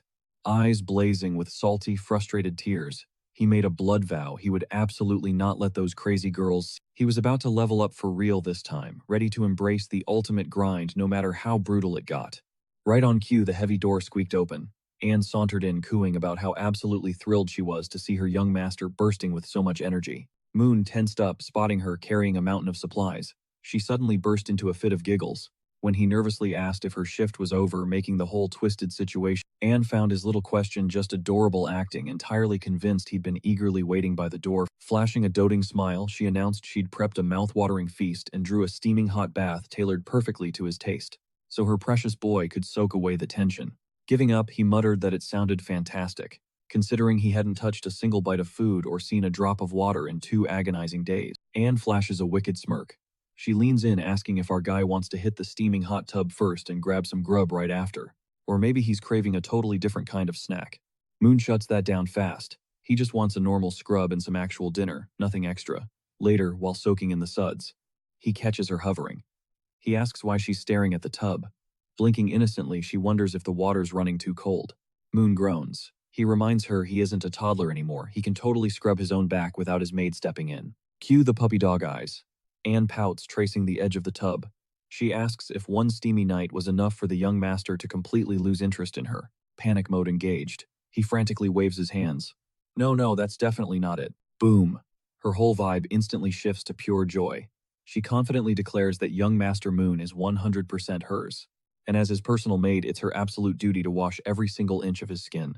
To prove her point, she leans down and gives his ear a sneaky, lingering lick. Then, she whispers that he can ask for anything his heart desires. Moon stammers wildly. He admits, it's not that he hates it, he's just getting dangerously fired up, because the way her hands are exploring is driving him absolutely. Anne finally backs off, flashing a playful grin. She agrees to drop the teasing for now, but she demands a compromise. If she can't bathe him, she's absolutely spoon-feeding him dinner. Cut to the dining room. Anne scoops up a steaming, heavily spiced piece of meat and pops it right into his mouth. Moon's eyes widen. It's an absolute flavor bomb. He immediately dives in for seconds, scarfing it down. He swears to Anne that this is the best beef he's tasted in his entire life. It seriously blows all those fancy family dinners with his. The dish is insanely tender, packed with juices, and literally melts right on his tongue. Anne smirks, her tone getting just a little too suspiciously sweet. Moon catches the vibe immediately as she double downs that it's definitely beef. She casually mentions that she snagged all the ingredients right from their own pantry. She just felt bad for never hitting his exact cravings before, so she went all out experimenting with some top-secret spices today. She reaches over to dab his mouth with a napkin. Mid-chew, Moon casually asks what cut it is. Tenderloin, maybe chuck, or beef tongue. Anne leans in, her voice dripping with mischief. She drops the bomb that juicy bite was actually the bull's special manhood. Gag reflex activated. Moon instantly spits his bite across the table. Unfazed Anne casually clarifies that this wasn't just any average farm animal. Nope, it belonged to a wild Kriata beast, an unbelievably rare monster. Get this. When these massive beasts enter mating season without any ladies around, they literally take out their frustration on giant trees. The heavy trunks end up completely obliterated from pure unhinged power. Moon instantly pictures this terrifying nature documentary in his head, and violently dry heaves. But Anne isn't done. She cheerfully reveals the bull's pride wasn't the only secret ingredient. She totally spiked his stew with exotic stamina meats from all kinds of creatures. We're talking tigers, goblins, massive trolls, even dragons, basically an all-star lineup of mythical beasts famous for their oversized equipment. Moon gasps for air, calling her bluff. He yells that it's physically impossible to shove that much mystery meat into one single dish, but Anne just tilts her head. She sweetly explains she's been sneaking the special cuts into his meals little by little. Over weeks actually, just slowly building up his tolerance to the funky smell and wild taste. Moon absolutely loses his mind. He explodes, screaming that she is never pulling a stunt like this again. It's completely twisted. He rips into her, accusing her of trapping him in this house like a hostage and even worse, force-feeding him monster junk. How could you do this to someone you claim to love? He shouts, completely heartbroken and furious. He yells at the top of his lungs, demanding to know how cooking a literal bull's joystick counts as actual human food. But mid-rant, Moon's vision blurs. The room spins, his knees buckle, and he completely blacks out. Anne casually catches his limp. She smirks down at him. Just one tiny drop of her sleepy brew was more than enough to knock him out cold. Her eyes darken. If locking him in a golden cage is what it takes to keep him forever, so be it. She softly strokes his hair, whispering that she'll manage every single detail of his life now. Surrendering his freedom is just the small toll he has to pay for their endless romance. Hours later, the moon is high. Moon groggily flutters his eyes open, only to find Anne hovering right over his face. Morning sleepyhead, she purrs. She immediately pouts, reminding him that last night's action was way too brief. They only went at it 2 times. He tapped out way too early from exhaustion. Leaning in dangerously close, she runs a hand down his chest, asking if he's feeling sore from all that wild fun. But Moon is completely paralyzed. He stares blankly, trapped in dead silence, leading Anne to drop her next crate. Playing the good boy for the last few days had to count for something, right? He figured it was the perfect time to strike a deal. She actually bites, offering to grant him one tiny wish. What do you... He narrows his eyes. A tiny wish. What exactly is that supposed to mean? Shooting his shot, he immediately demands his freedom. But her smile drops. Yeah, that's totally off the table. Okay, how about some actual clothes? Denied again. Frustration boiling over Muni snaps. Are you kidding me? He can't get basic clothing or even a shred of freedom. This whole tiny wish thing is a total scam. Anne tilts her head, actually mulling it over. She softly explains that a tiny wish means something simple, like picking out exactly what they'll be having for lunch or dinner. That's the absolute limit of his so-called freedom. Muni sighs. Well, getting to pick his own meals is better than literally nothing. Changing tactics, he casually mentions to Anne that autumn is clearly rolling in. She nods, confirming the season change. Staring off into the distance, Muni paints a picture. Back in the day, he'd stroll through the park right about now, soaking in the fall colors, sipping on rich lacto wine, and feasting on the freshest seasonal catch. Anne bites her lip, genuinely curious. Does her precious young master really miss the taste of the fish from that specific lake? She mutters to herself. That lake is insanely far away, and dispatching a runner out there would be a massive headache. Muni hits her with the ultimate guilt trip. Sighing dramatically, he remembers crossing that very lake with absolute pride last year. And now he's just rotting away in this pathetic cell, waiting to kick the bucket. Oh, the absolute tragedy. He turns his puppy dog eyes on Anne. If he can't even taste his favorite meal again, what is the point of living? A life without that mouth-watering seasonal catch, utterly meaningless. Panic instantly flashes across Anne's face. Hook, line, and sinker. A sly, mischievous smirk briefly flashes across his face. Defeated by his cuteness, she sighs. She gets it. Playing his part perfectly, Muni lights up, asking if she's actually going to do this for him. Anne melts completely. She promises to personally trek all the way to that lake and bring him back a fresh catch, just to satisfy his intense cravings. After all, we're talking about the most elite seafood in the entire empire. Pausing for dramatic effect, he names her the absolute best maid on the planet.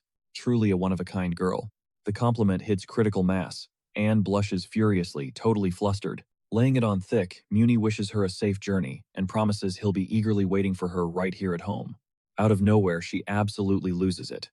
Anne tackles Muni into a bone-crushing hug. Pulling back, she warns him about the long trip, but swears she'll be back before noon. Until then, he needs to be a good little young master, patient, obedient, and totally well-behaved. Walking away, Anne is practically hyperventilating. She barely kept her wild obsession in check back there. In her twisted mind, he is hands down the most adorable creature on earth. She has to snag that fish as fast as humanly possible. Why? So she can rush back and spoil him rotten exactly the way he deserves. Finally alone, Muni drops the cute act. Good riddance. She drained every ounce of his energy yesterday, but her little road trip just bought him a massive window of opportunity. Wasting zero time, our boy summons his ultimate trump card, a mysterious black book. He asks his magical treasure a crucial question. Can it spawn alternate dimensions or virtual training grounds?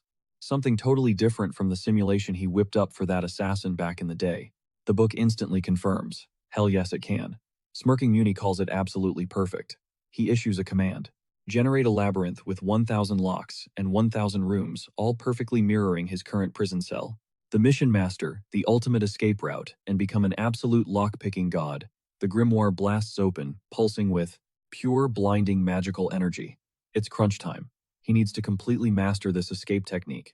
long before his obsessive jailer gets back. Cut to Penpole Lake, literally famous for its elite seafood. As Anne charges toward the water, a random guy pops out of nowhere. He screams at her to back off. With a massive storm rolling in, plunging into that water is a straight-up death wish. The guy lunges to grab Anne's hand, trying to yank her from danger, but she shoots him a look of absolute disgust and literally skewers his hand. All that over the main character's fish, Anne ice-coldly informs the bleeding guy that only her young master gets the privilege of touching her, and makes it crystal clear that the gaping wound was just a friendly warning. She ruthlessly threatens to dice him into bite-sized pieces and feed his remains to the fish if he keeps getting in her way. Flipping the switch, Anne demands the trembling guy spill the tea on the situation, demanding to know why the lake is acting completely unhinged. Stunned, he screams that she's an absolute psycho for stabbing him over nothing. He swears he was just trying to stop her from throwing her life away, because there is something insanely lethal lurking in that water. He drops a massive bombshell. The legendary spirit of Lake Penpole has fully awakened. A top-tier adventurer guild dispatched a scouting party to investigate, and they just confirmed the worst. It's a terrifying magical beast, sitting straight at the dominant tier. Right now, an elite strike force is executing a high-stakes raid to wipe the creature out, which is exactly why the entire perimeter is on lockdown. They are clashing with the monster as they speak. Anne's eyes go wide. Dominant tier. Wait, so? Are these freak downpours and chaotic weather patterns all stemming from that thing? The guy nods, utterly convinced, blaming the beast for every single bizarre anomaly. But then he completely shifts gears, demanding 300 gold coins as hush money so he won't report her for brutalizing his hand. Without flinching, Anne tosses him the 300 gold coins. The dude is absolutely floored. He stares at her and asks if, even after hearing that massive lore drop, she is seriously still planning to push forward. Anne gives a deadpan nod. He calls her a literal madwoman, stressing that stepping foot near that lake is basically a death sentence. But her vibe screams pure determination. Baffled, he practically begs to know why she's sprinting into a slaughter zone, fully aware she might get wiped out. Her response is iconic. It's for love. Every single bit of this is for love. The camera pans, transitioning to a totally different scene, where we catch a young witch in deep thought. She's hyping herself up, vowing that the second this raid ends, she will finally confess her feelings to her crush. But her romantic daydream is violently shattered by a deafening roar. Erica, what the hell are you waiting for? The frantic screaming comes from a young vanguard gripping his broadsword and heavy shield. He barks orders at Erica to cast her buffs and healing magic immediately, screaming that the front line is completely collapsing. Erica stammers out an agreement, but in that exact split second, the boss launches its counterattack.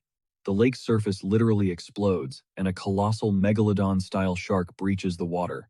This absolute unit is the Lake Penpole Spirit. The raid boss targets the duo, blasting a devastating high-pressure water bomb straight at them. Roch, the party's tank, instantly deploys his glowing magical shield to absorb the blow. The boss unleashes a relentless barrage, but miraculously the heavy shield tanks the brutal impact. However, Roch's stamina is completely draining under the crushing pressure.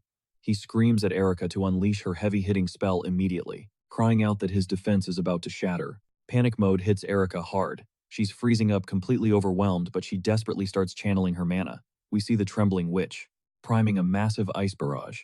But before she can cast it, a devastating fiery explosion blindsides the beast, literally scorching it from the inside out.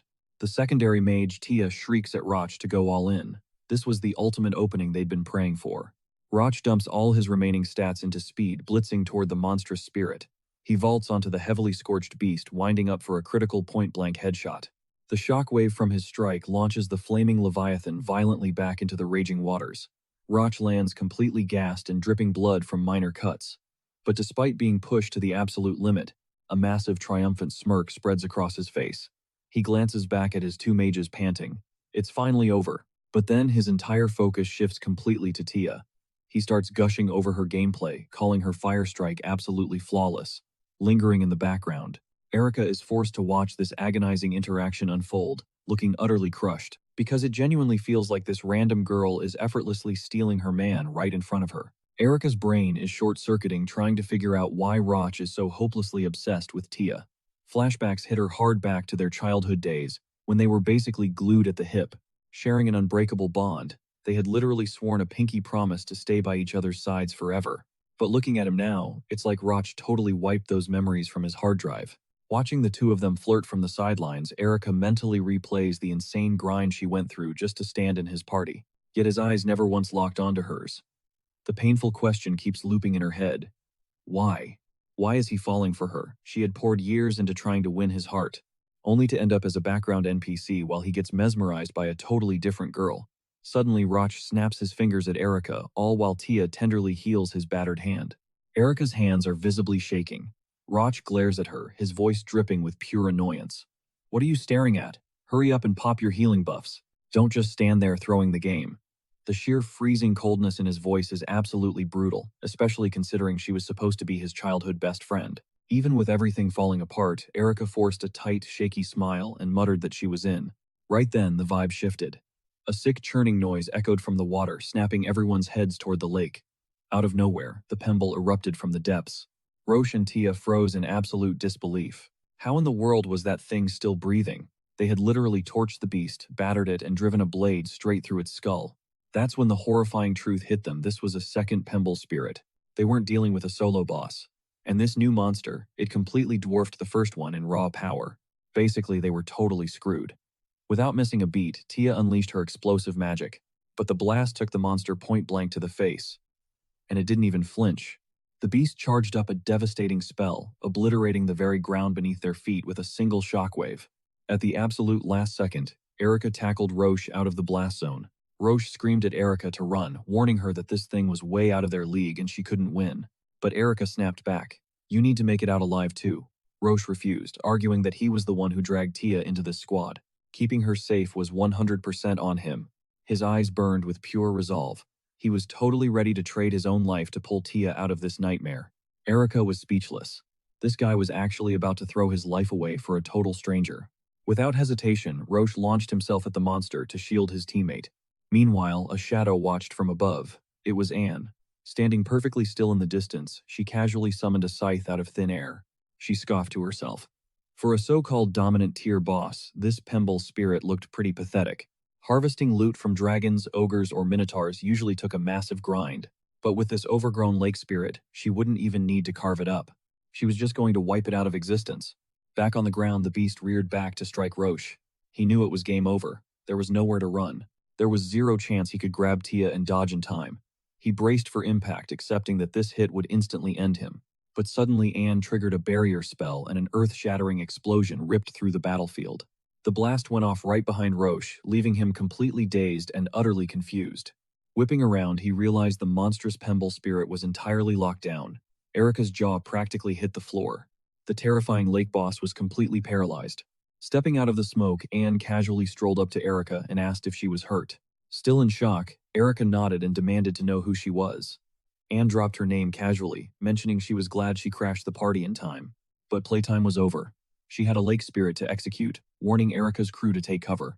With a flick of her wrist, Anne unleashed a spell that spawned an entire floating armory of swords, scythes, and battle axes. She rained the entire arsenal down on the beast. Erica was absolutely speechless.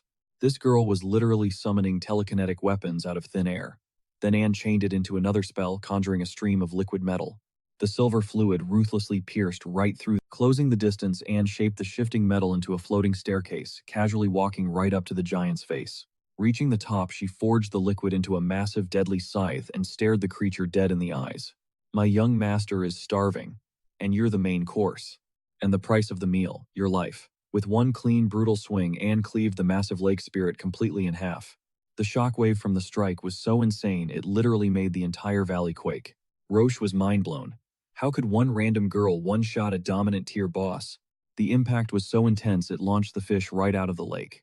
As the dust settled, Erica sprinted over to Roche. She frantically checked if they survived, and they nodded. But Roche quickly realized Tia was in extremely bad shape.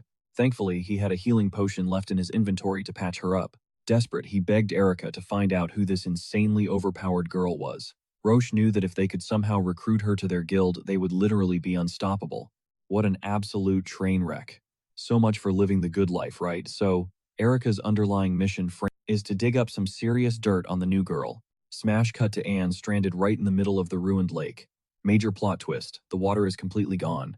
Dozens of fish thrash wildly in the thick mud, a desperately tragic aquatic show minus the actual water. You see, when the great spirit of Lake Pemble passed away, it morphed into two distinct creatures.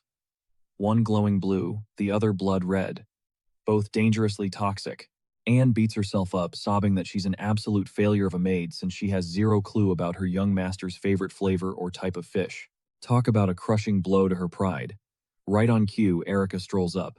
She casually drops a bombshell explaining that those two fish she's clutching are actually totally edible. But there's a huge catch. They need some hardcore prep work to safely drain out the lethal venom. Oh, and they reek to high heaven. Like insanely poisonous. Basically, they're the ultimate adrenaline-pumping delicacy for hardcore adventure. Anne scrambles to her feet, begging to know if Erica is some kind of fish expert. Erica smirks and nods, revealing that her hometown sits right next door. Her family has been casting nets into this exact lake for generations, flipping their premium daily catch to the wealthy elites, a super lucrative, deeply rooted tradition. She whispers that Lake Pimble's fish taste absolutely unreal. That's exactly why they fetch such an insanely steep price tag. Desperate for a win, Anne finally asks. Anne asks if Erica can show her the ropes on prepping the catch, and Erica instantly agrees without skipping a beat. 10 minutes fly by.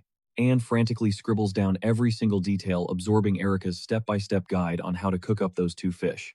Anne throws her a massive thank you, but Erica brushes it off with a warm smile. Honestly, it is no big deal at all. Since Anne literally saved their lives earlier, dropping a quick recipe is absolutely nothing in comparison, just a tiny favor. Then Erica nervously shifts her weight and asks if she can pry for a second. Anne totally gives her the green light. Erica is dying to know why Lady Anne traveled all the way out to the middle of nowhere just to cast a line. Was it for someone special? Anne's eyes light up. Absolutely. It is all for her future husband who was craving a couple of fish straight from this exact lake. That is exactly why she trekked across the map to reel them in. Erica swoons a little, saying Anne must be deeply loved to have a guy like that, and honestly, he is beyond lucky to bag a girl like her. It is just a fact. Right then, Anne's mind gets hijacked by spicy flashbacks of what went down with the main character on those late nights. Grabbing her bucket, a blinding realization hits her. Erica is dead on. But sadly, her clueless man still has not grasped the sheer unhinged depth of her obsession. What a total shame. Anne tells Erica she really needs to bounce, since she has to head back to the Kemple estate. But Erica suddenly panics and begs her to hold up for just 1 second. Please. The younger girl spills that she is struggling with some serious relationship drama and desperately wants Anne's take on it, since Anne radiates major experienced energy in the romance department. Dropping the bucket back into the dirt, Anne locks eyes with Erica. She drops some wisdom, saying matters of the heart are the one puzzle in this world that does not have a simple cheat code. Everything shifts, making it endlessly complicated and messy. But to pay her back for the cooking tips, Anne agrees to play therapist and share her insight. It is literally the bare minimum she can. Taking a deep breath, Erica finally spills the tea. She starts talking about this super close friend who has been hopelessly down bad for a guy for a long, long time. Like an absolute eternity. The catch. The guy she is obsessing over is painfully dense. He treats literally everyone with the exact same golden retriever energy, which is honestly infuriating. Let's be real. Anne narrows her eyes. Is he a player? The kind of guy who drops charm left and right but dodges commitment like the plague, right? Erica nods miserably. Sadly, he fits that vibe perfectly. She keeps venting, explaining that her bestie was finally ready to shoot her shot and confess her feelings. It was about to go down.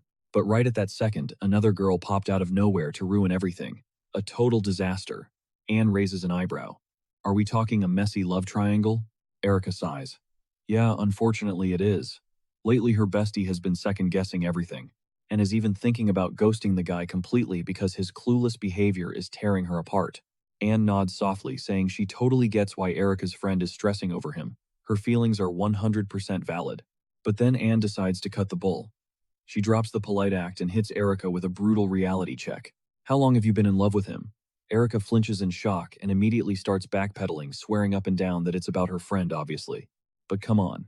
It is painfully obvious to everyone watching that Erica is talking about herself. The worst kept secret ever. Clutching her head in defeat, Erica finally cracks. The mask drops. She mutters, "Fine. I will spill the actual truth, no holding back. I have been crazy about him since we were literal toddlers. That was over 10 years ago. An entire lifetime of catching feelings." Anne leans in intensely. "Do you love him enough to take a bullet for him without a second thought?" Erica gasps, but says yes. It is an undeniable absolute fact. Anne pushes harder. "What else would you sacrifice for him? Tell me." Erica's voice shakes, but she declares she wouldn't just risk her life. She'd burn the world down and give up absolutely everything just to be by his side. No hesitation. A smirk tugs at Anne's lips.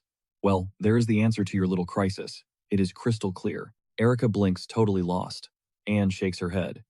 If your devotion runs that deep, why are you letting stupid doubts hold you back?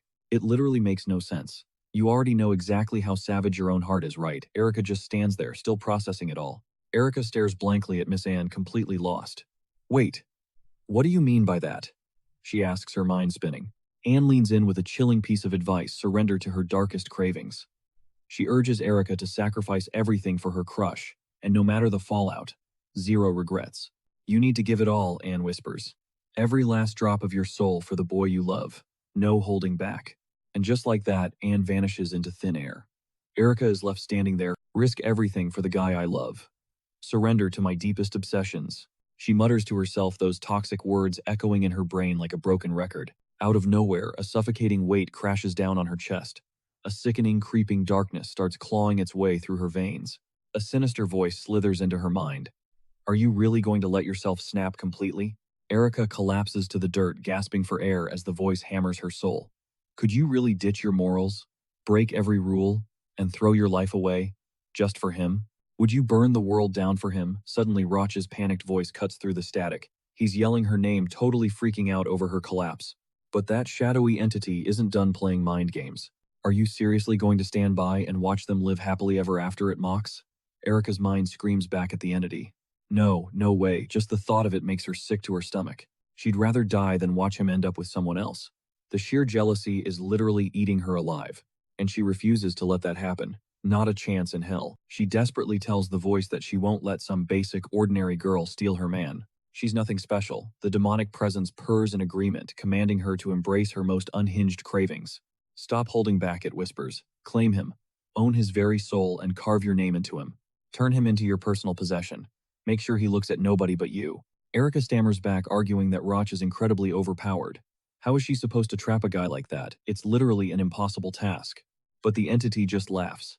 It doesn't matter how OP a man is. Snap all 4 of his limbs, strap a choke collar around his neck, and he'll turn into a pathetic, obedient puppy begging for your attention. Chill out, sweetheart. I'll lend you my ultimate strength. The raw, twisted power of absolute love. Suddenly, the vibe shifts entirely. Erica is trapped in a pitch-black void, getting completely hijacked by the shadow demon as it rewires her brain. Flash forward and reality snaps back into focus like nothing even went down. But her sanity is already shattered. Roch leans over her, totally anxious. He tells her that right after the strange lady dipped out, Erica just dropped cold to the floor. Blinking innocently, she gaslights Roch, swearing up and down that Miss Anne didn't touch her. I'm fine, really, she lies smoothly. I probably just burned out my mana and blacked out from exhaustion. That's literally it. Oh, and about that favor, she breaks the news to Roch that Miss Anne is actually locked into serving a super elite noble family, meaning she definitely can't join their adventure squad. Guild rules are guild rules. Roch looks pretty bummed out. He really just wanted a chance to say a proper thank you for the hard carry. I mean, it's basic manners after she literally… But since she ghosted them, it is what it is. Right then, the other girl, finally catching her breath, points at a creepy glowing tattoo on Erica's chest that definitely wasn't there 5 minutes ago. Talk about highly suspicious. Erica panics, her eyes widening as her heart practically hammers out of her ribcage.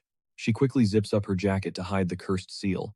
Oh, it's totally fine, just a nasty burn from that boss monster, barely a scratch. Changing the subject with lightning speed, she insists they need to dip to a safe zone right now. Chatting out in the open is way too sketchy. For all they know, a third lake beast could be lurking nearby. If that thing attacks, they'd get one shot for sure, zero chance of survival. So, they need to pack up and sprint. Roch nods along, totally buying her excuse. Yeah, you're absolutely right. Securing a rest spot is top priority. Without missing a beat, he scoops the injured girl up in his arms. She immediately blushes and barks at him, demanding to know what the hell he thinks he's doing. Put me down this second, she yells. She goes full defensive mode, insisting her legs work just fine and she doesn't need to be babied over a few scrapes. But Roch just flashes a cocky smirk. Stop acting so tough, he teases. You literally weigh less than a feather. I could carry you like this 24/7 and barely even break a sweat. Completely flustered, the girl calls him a massive idiot, snapping that he clearly knows nothing about a woman's weight. But while they flirt, Erica is death glaring at them from the shadows. Her eyes are utterly soulless, radiating pure, freezing murder. She just stands there in the back, silently tracking their every move with a venomous scowl, and the screen cuts to black. So we finally get a breather, a totally unexpected twist to shake things up. The camera pans back to Moon's bedroom. He is sprawled out on his mattress, chilling and waiting. Anne just steps through the doorway. And Moon instantly lights up. Why? Because the guy is absolutely starving, basically running on fumes. It feels like a literal eternity since his last meal. Catching his vibe, Anne playfully asks if he actually missed her so much he got depressed. Talk about a loaded question. Moon immediately shoots that down, pointing out she vanished for the entire day. And honestly, if she had not shown up, he definitely would have starved to death. No cap. Anne sinks into the edge of the bed, softly apologizing for the massive delay. She explains she trekked super far just to track down his specific fish craving, and promises the catch is still insanely fresh. Total top-tier quality. She finally reveals the 2 dishes he begged for cooked to absolute perfection, just like he wanted. The mouth-watering aroma instantly hits him, hitting his senses like a masterpiece. Anne breaks down her chef skills, saying she used 2 totally different methods to mix up the flavor. One is perfectly steamed, while the other is beautifully grilled over an open fire. A massive culinary flex. She tilts her head, asking which one he wants to devour first. The choice is all yours, young master. Moon does not hesitate. He points straight at the steamed one. Scooping up a delicate bite, Anne gently feeds it to him. Finally, Moon eagerly chows down on his long-awaited meal. His eyes widen as he mumbles about how insanely good it tastes. He asks if she wants a quick bite since it slaps so hard. Pure heaven on a plate. But Anne politely declines, whispering that this entire meal was crafted exclusively for her young master, and nobody else. She quickly warns him to watch out for the tiny bones, since this specific catch is practically a booby trap of spikes. Moon scoffs, claiming he is not a little kid anymore. He confidently states he can handle it with 0 issues. He is a grown man. Cut to 5 seconds later, he is literally choking. Total disaster class. A sharp bone is wedged deep in his throat. A straight-up nightmare scenario. Wasting no time, Anne sighs, says there is only one way to fix this, and swiftly straddles him. She casually announces she can extract the bone by kissing him. Talk about an unhinged medical technique. Moon panics. What the heck do you mean a kiss, Anne? That makes 0 sense, but she just nods. Dead serious. A kiss fixes everything, obviously. Anne breaks down her wild logic. With her overpowered abilities, she can literally lock lips, pinch his nose, and blow a blast of air down his windpipe, forcing the spike safely down into his stomach without tearing any tissue, completely guaranteed to save his life. Boom. Problem solved. Moon, however, is absolutely sweating bullets, silently screaming, "How is making out supposed to clear my airway? This chick is crazy," but fighting back is completely pointless. Anne forcefully crushes her lips against his. He is completely pinned down, totally powerless to stop her. The frame zooms in on Anne pinning his arm down. And yeah, they are full-on making out. It is insanely intense, super aggressive, and definitely burned into his memory forever. Gasping for air, a dizzy Moon complains that he literally almost passed out from that insane lip lock. She held him there so long his lungs were screaming for oxygen. Total torture. But Anne just, now that she's finally yanked those stubborn fish bones right out of his throat. Mission accomplished. Moon showers Anne with gratitude for saving his neck, practically begging to devour the second fish all by himself. He swears up and down he won't. Anne just stares back, a wildly cryptic smirk playing on her lips. Fast forward a bit and Moon is happily scarfing down that second fish, while Anne watches him with pure, unfiltered joy radiating from her eyes. For a split second, they give off total golden retriever couple energy. Absolutely charming. But the narrator drops a heavy hint. There is something seriously pitch-black secrets they can never say out loud. Eventually, Moon polishes off both fishes, completely stuffed and practically glowing. He hypes up the meal to Anne, raving about how top-tier the fish actually is. He totally celebrates the flavor, swearing it is an absolute masterpiece for his. Anne then pivots toward Moon, locking eyes with him. Now that the young master is fully satisfied, how about we get down to that little extracurricular activity? She casually drops the bomb that they have to follow Tutuk's strict orders. Why? Because the main character's dad just lost a precious heir to the Campbell bloodline. This is heavy stuff. So logically, the best move is for them to make a brand new baby as fast as humanly possible. Like starting right this exact second, no stalling allowed. Moon, thoroughly caught off guard, instantly hits the brakes, stammering that the timing is completely wrong. Anne slides up uncomfortably close, raising an eyebrow at his hesitation as she drops a wild reminder. They've literally already done the deed over 15 times, just this week alone. That has got to be some kind of record, right? Oh, is the young master already burnt out from going at it so much? She teases, flashing a wicked little smirk. Moon violently shakes his head frantically, insisting that is absolutely not the case. Anne totally presses him. Then what's the holdup? Why are you backing out? Spill it. Looking a little flustered, Moon stammers out his excuse. He just stuffed his face, and apparently getting freaky right after a massive.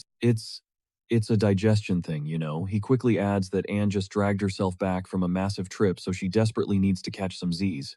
Self-care is crucial, he insists. Instantly, Anne's cheeks burn bright red, completely touched that her young master is actually. It's just so incredibly sweet and totally out of nowhere. Melting a bit, she smiles and says, "Well, if you put it like that, then fine. I'll let you off the hook. They can always get down to business after dark. That totally makes more sense." So they lock in the plan. Tonight is the night they finally try for a baby.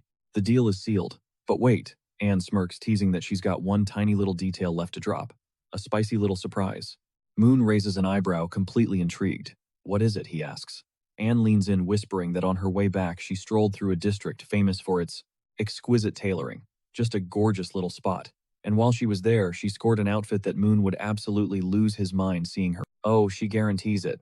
Blinking in pure confusion, Moon stammers. "What? What exactly do you?" His brain is short-circuiting. Closing the gap between them, Anne purrs that she splurged on a little something wild. You know, the kind crafted from that exact fabric the young master is absolutely obsessed with. That silky, skin-tight texture. She drops her voice, teasing that this specific look is legendary. Everyone on the internet knows it. Yup, she bought a bunny girl suit. Literally, a full-on cut to Moon, a massive fountain of blood instantly explodes from his nose. The guy is utterly paralyzed by the mental image. His brain has completely flatlined. Snapping out of it, Moon desperately wipes his bloody face, trying to play it cool. I don't even know if I'm into that kind of stuff," he bluffs. "I'm a refined gentleman, an aristocrat. I don't entertain such vulgar fantasies. It's totally beneath my status." Anne just rolls her eyes. "You are such a massive liar, you little freak," she giggles. She completely calls him out, reminding him she's been his shadow for years.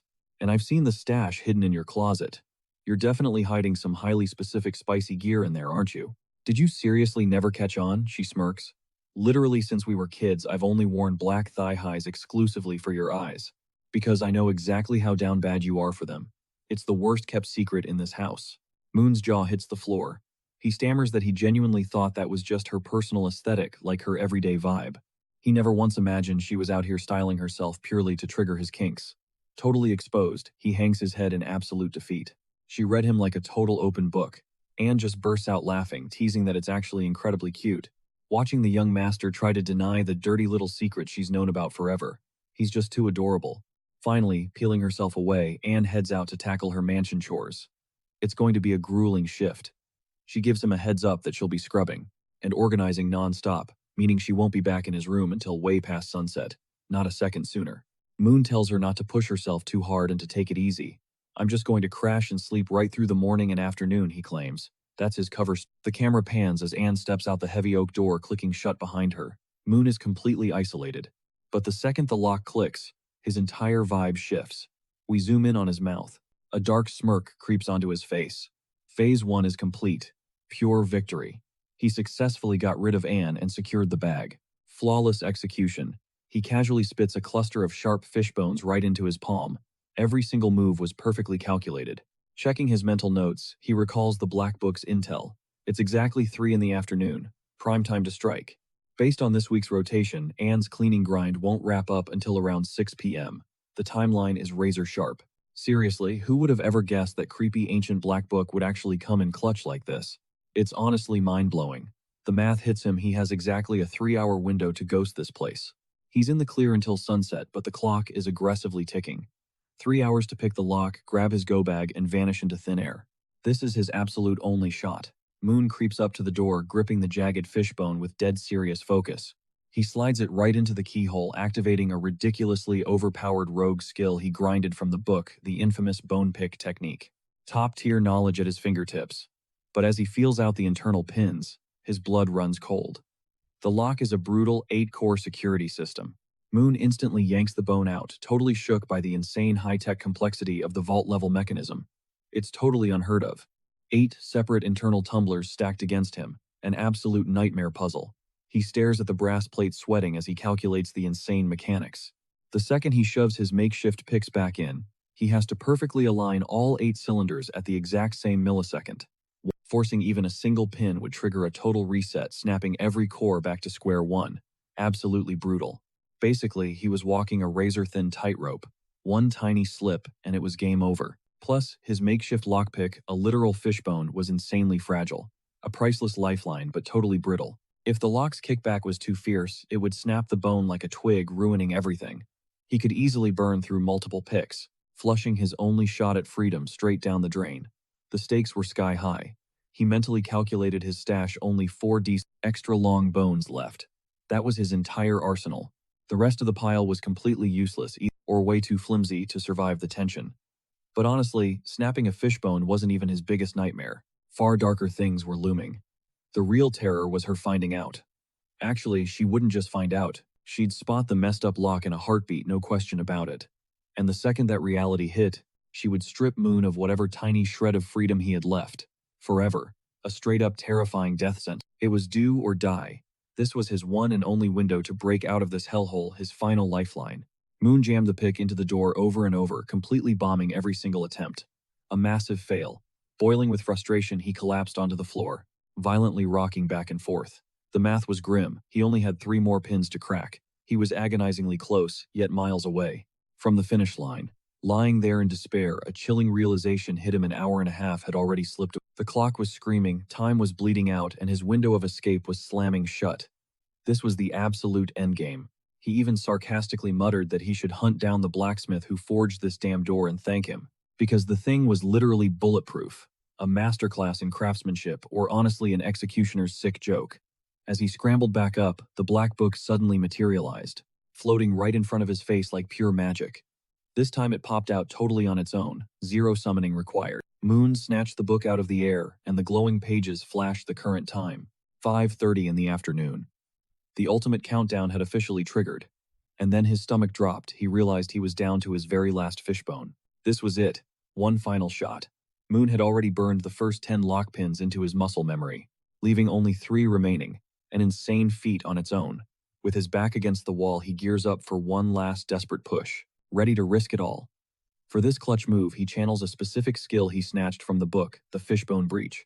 Absolute god-tier power, no joke. Yep, that's the actual name of this deeply hidden secret technique. Then smash cut, the scene violently shifts. We're tossed right into the kitchen with Anne and Noel. Anne is whipping up a massive pot of fish stew, and the second Noel takes a sip, her eyes go wide. It's mind-blowingly delicious. Pure culinary heaven. The catch came straight out of Pinball Lake, hauled in by Anne. Her damn self. Talk about a godsend catch. Noel is absolutely obsessed with the flavor, loudly swearing it's the greatest soup she's ever tasted in her entire life. A literal flavor awakening. Meanwhile, deep in her own head, Anne is silently sending massive thanks to Noel. Seriously, internally tearing up because Noel was the one who hyped her up to speedrun her chores. A genius move, right? With the stew bubbling away and the mansion's spotless, Anne is totally free to rush back up to Moon's room, an entire hour ahead of schedule. She's about to drop the mother of all surprise visits on him. While Anne is totally zoning out in her daydreams, Noel breaks the silence, dripping with curiosity. She points out that, ever since, it's just been the two of them chilling in the mansion since the main guy's mom dipped a few days ago. Anne's been cooking up wild new recipes she'd never even touched before. A total vibe shift. Plus, she's been suspiciously sneaking off with massive piles of leftovers. And Noel is dying to know where the hell they're going. A straight-up mystery. As she rambles on, the gears in Noel's head start turning, piecing together a wild theory about Anne's sketchy behavior. A massive brain blast. With a totally sly smirk, she straight up asks if Anne is secretly hiding some kind of pet inside the mansion, like a stray little kitten.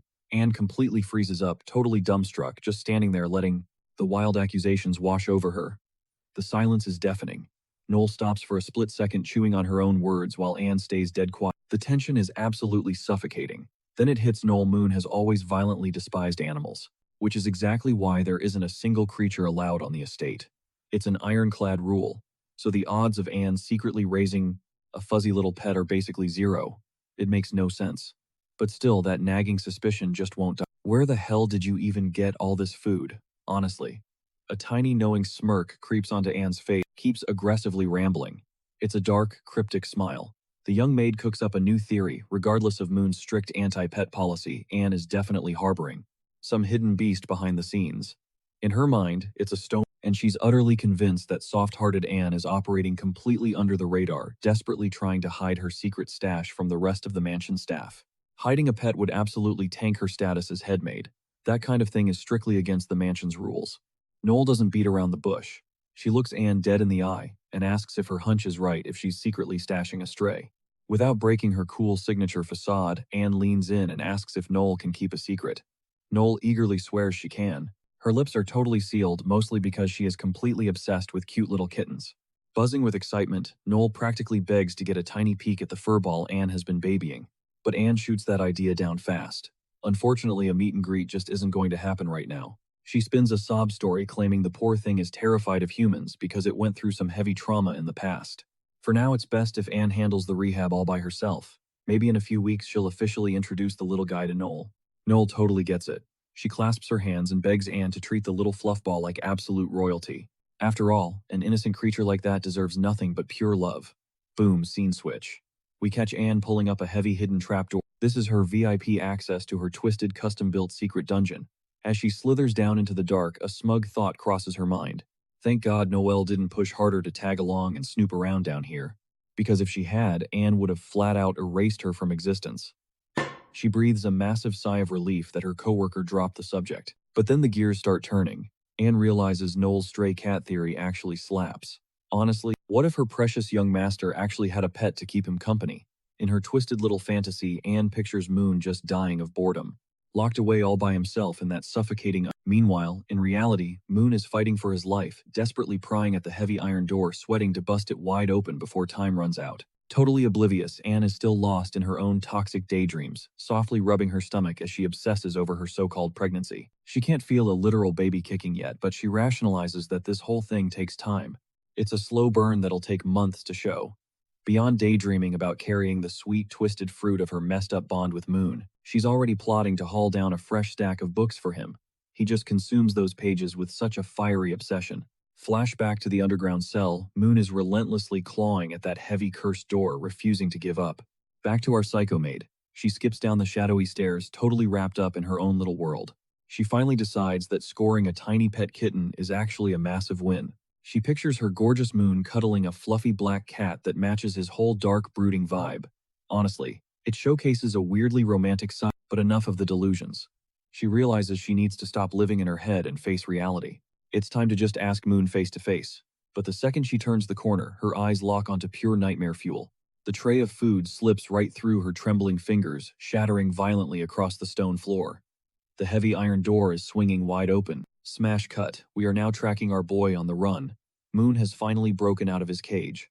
Sprinting through the shadows, it clicks. That sick prison Anne built was actually stashed deep inside the mansion's underground sewer system. Survival instinct kicks in. He absolutely has to chase the draft. He feels a faint breeze brushing against his skin from a very specific. He books it straight down that pitch-black tunnel.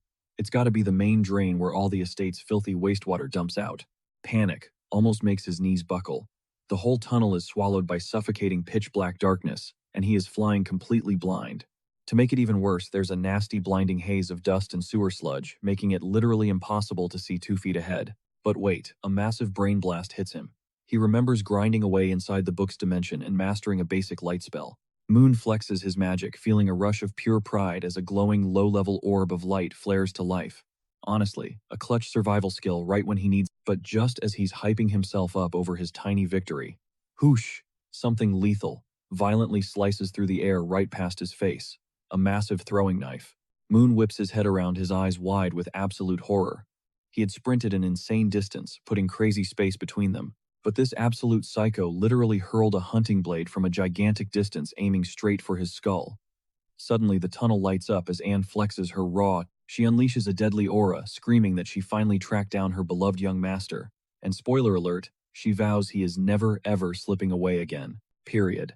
Anne explodes into a dead sprint, hunting him down like absolute prey. Moon knows instantly that he is completely screwed.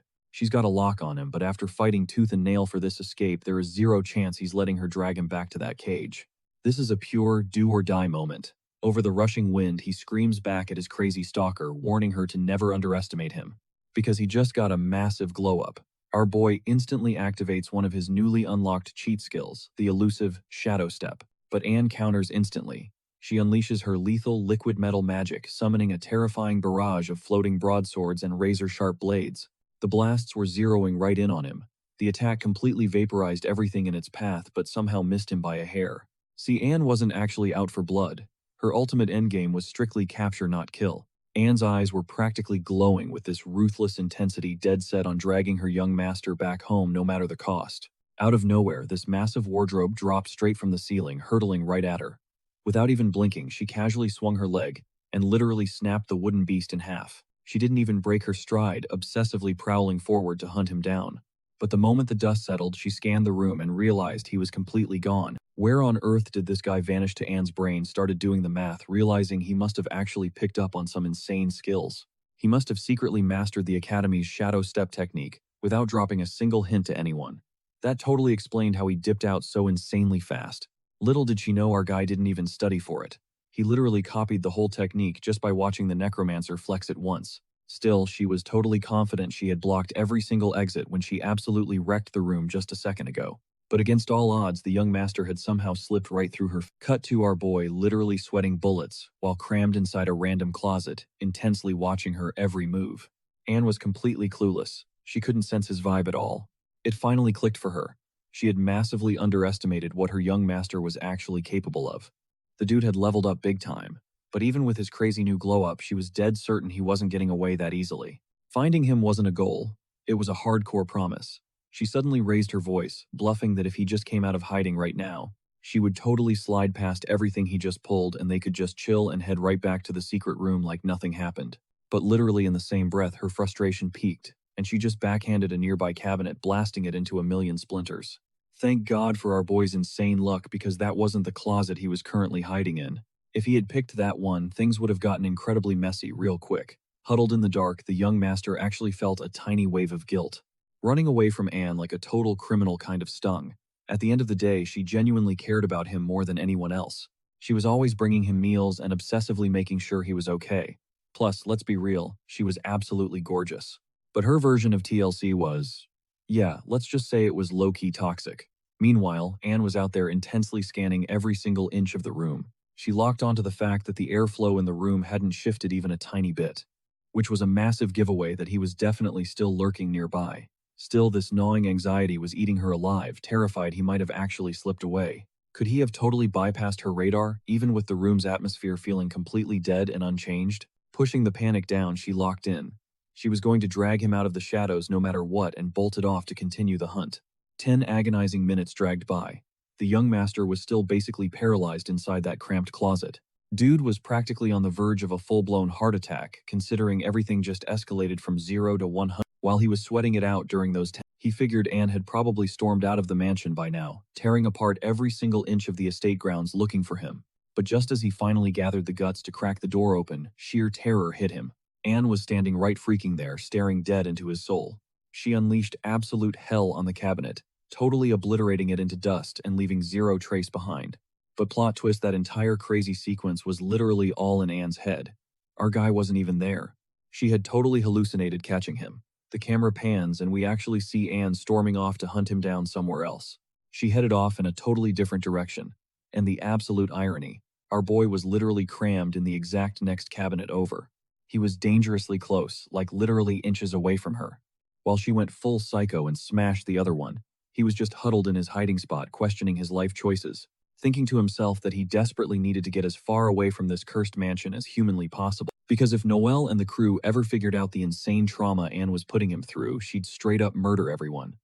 And he was not about to let that bloodbath happen on his watch. A little while later, a heavy rain started pouring outside. Trapped indoors, he nervously killed a few more minutes, just making sure the coast was totally clear. But out of nowhere, this mysterious black book literally spawned out of thin air and smacked. And weirdly enough, the book honestly seemed to vibe with this aggressive introduction. The young master just awkwardly thanked the thing. Honestly, that random bonk to the head snapped him totally awake. Dude was running on fumes and was about to black out right there in the closet, so the book was actually a total lifesaver. It hits him 30 agonizing minutes have just dragged by, and that psycho Anne is definitely still out there prowling around like a relentless bloodhound. But he has to make a break for it right now. If he cowers in this hiding spot any longer, Anne is going to figure out he's not on the upper floor, but actually trapped down here. It is time to dip. Firing up his shadow steps technique, the young master ghosts his way out of the danger zone. In an absolute blur, he finally wiggles his way out, violently shoving that heavy wardrobe completely out of his path. Freedom at last. A massive, suffocating weight lifts right off his chest, and he honestly wants to scream at the top of his lungs just to celebrate this insane clutch escape. But he violently bites his tongue. He knows damn well that making even a squeak will summon Anne back in an absolute bloodthirsty rage. Yeah, popping bottles is definitely off the table. The only move right now is to sprint like his life actually depends on it. Pumping his legs, the young master blitzes straight out of the capital. He is hyper-aware that if that crazy girl tracks him down, even for a split second, that terrifying prophecy from the Black Book, the one where she literally slaughters him in cold blood, is absolutely guaranteed to happen. Fast forward 2 days. The camera pans across a massive sun-baked wasteland in the arid plains, the exact same sketchy region housing that city he hit up during his black market run. He is hovering right near that perimeter, looking absolutely dead on his feet after hardcore trekking for 48 hours straight. He has finally busted completely out of the capital's radar. Basically, our boy is miles and miles away from Anne's creepy obsession. He is literally running on fumes, practically sleepwalking, since he has been hiking and sprinting nonstop for 2 brutal days. But letting his guard down, not an option. If Anne magically spawned right behind him right now, he would be completely screwed with 0 escape routes. So creating maximum distance is his only survival strategy. Scanning his brain, the young master realizes he only has 2 viable plays left to shake off, and for good. Play number 1, haul ass all the way back to his family's rural estate, out in the boondocks and just lay low. But that idea gets totally trashed, because that psycho would absolutely sniff him out eventually. Play number 2B, line it straight for St. Mary's Academy. And Moon instantly knows this is the mega brain move because behind those walls he'd be totally untouchable. Even if Anne managed to track his exact location, she couldn't try anything funny with all those high-level professors and hundreds of students swarming the place. Plus, with his parents knowing his exact whereabouts, Anne's hands would be completely tied, stopping her from pulling any shady stunts against him. Fueling up on pure raw determination, our guy drags himself back to his feet. Now that the game plan is locked in, the only logical move is to rush straight to the academy campus and permanently cut ties with his stalker. But wait, right as he's about to move, the camera catches 4 random figures lurking in the background. A sketchy trio has completely cornered a young girl, aggressively backing her up against a wall. Zooming in, it becomes super obvious that these scumbags are straight-up bandits desperately trying to strip her of any shiny loot she might be packing. They're barking threats, swearing they'll get violent if she doesn't hand over the goods immediately. And plot twist, the victim is none other than Urka Yup, the exact same fiery Urka who just graced our screens. A few chapters back in the flesh, refusing to back down, Urka flexes her adventurer title, warning these lowlifes that if they actually try to mug her, they are gonna deeply regret it. She threatens to serve them up a brutal beatdown. Unfazed, the bandit boss smirks and fires back, saying they already checked her resume. He totally clocks her as a mage, but boldly claims they are not sweating her magic one bit. He casually points out that she's trapped way too deep in their personal space to even cast a single spell. On top of that, she's flying solo, so if her mana tank hits 0, she'd be totally useless without a party member to swoop in and save her skin. Urka claps back, reminding them they're pulling this stunt in broad daylight instead of midnight, meaning innocent bystanders are definitely going to walk by and jump in to help her out. She even drops the classic trope, betting that some overpowered hero is bound to crash the party and absolutely wreck them. The boss just bursts into hysterical laughter, mocking her fantasy and declaring that no white knight is coming to save the day. He leans in, telling Urka she clearly didn't get the memo. They aren't just street thugs, they are certified professional free-roaming bandits. The absolute second he drops the word professional, his 2 goons hit a weird little pose, proudly flexing their big brain tactics and flawless calculated foresight. They literally brag about having a pre-mapped getaway route and a foolproof net set up to block her from escaping, claiming that this insane level of prep is what makes them true pros in the mugging business. Things escalate instantly as the boss draws his blade, glaring dead into Urka's eyes and ordering her not to try anything stupid, warning her that taking even one single step back, he's literally seconds away from chopping off her hand. Urka is caught in a massive bind, because she desperately needs some breathing room to actually fire off a spell. The head bandit mocks her, gloating that no knight in shining armor is coming, since they're stranded in the middle of absolute nowhere where nobody sets foot all day long. So yeah, 0 chance of a rescue. But out of nowhere, a voice booms through the trees screaming at them to back off. And plot twist, it's our boy Moon, but one of the thugs just has to drop a snarky comment the second he spots him. The guy straight up calls him a blonde mermaid, comparing Armand to some mythical siren just because he dramatically popped out of the lake like magic. Armin immediately throws on his toughest tough guy act and squares up. He calls them out for being absolute cowards, 3 grown men ganging up on one girl, and dares them to catch hands with him instead if they actually have any guts. Without missing a beat, the 3 goons are like, bet. Say less. Armin's jaw kinda drops internally, panicking because they accepted that way too easily. The boss waves the mage off, telling her to scram because they just struck a way better jackpot. He makes it crystal clear, but our clueless guy stammers that he is literally dead broke. He points out he's wearing literal scraps of trash and doesn't have a single cent to his name, so he pitches them a crazy deal. If they're that desperate to mug him, they should just wait. He promises that once he reaches the academy, he'll drop a bounty of 2,000 gold coins for each of their heads. The boss totally cuts him off, unsheathing his blade and smirks, saying they don't give a damn about cash, his dusty clothes, or any of that garbage. He steps closer, whispering that he sees dudes every day, but Armin is serving a completely different vibe with that blonde hair and deep blue eyes. The creep casually adds that if Moon was a girl, he wouldn't even be hyping him up this much. Not at all. But the fact that he's a dude, that makes this whole twisted game 10 times spicier. The leader turns to his goons and calls an audible. The new mission is strictly bagging Armand. These sickos didn't want his wallet or his life. They fully intended to make him their own personal toy. Absolute panic washes over Moon. He genuinely never factored in running into predators like this in a fantasy world, especially thugs who were aggressively into other guys. And that terrifying realization is exactly why they were hunting him down. But while Moon is sprinting for his life from these absolute creeps, Urka is quietly charging up a massive blazing inferno spell. She unleashes the fire blast, missing Moon by mere inches before absolutely obliterating the bandits. The blinding flames completely swallow the terrified goons, reducing them to literal ashes. Even Moon is left completely shook by that insane flex of raw magical firepower.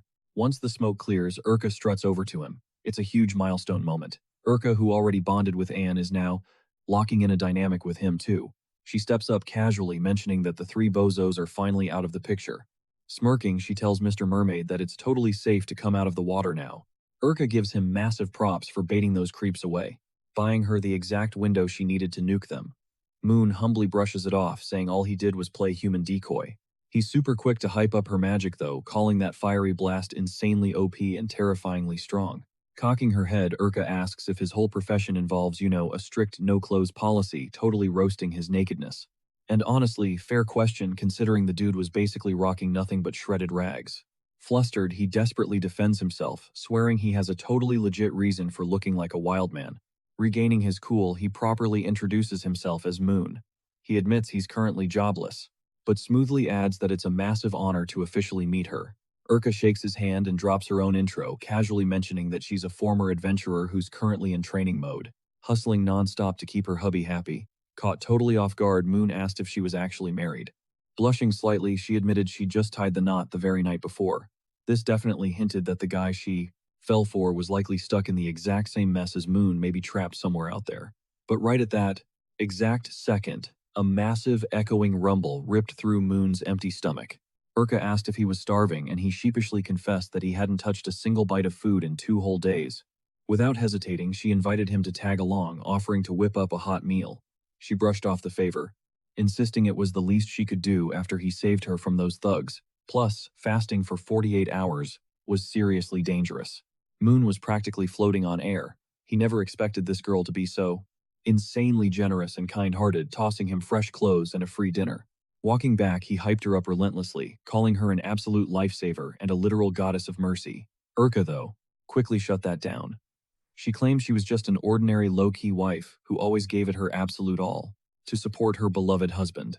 Moon muttered that her guy had hit the absolute jackpot, scoring a girl who was gorgeous, sweet, and totally brilliant. But after hiking for a solid while, Moon felt like the vibe was pretty off, asking her why a newlywed was wandering completely alone in the middle of nowhere. She revealed she'd hit the city to sort out some urgent guild business for both her and her partner, and she used the trip as an excuse to stock up on fresh groceries. The work detail instantly caught his attention, prompting him to ask, "Wait, are you two adventurers?"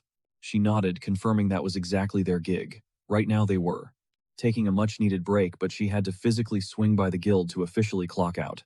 See if a hunter drops off the radar and ghosts the guild, their registration gets totally wiped.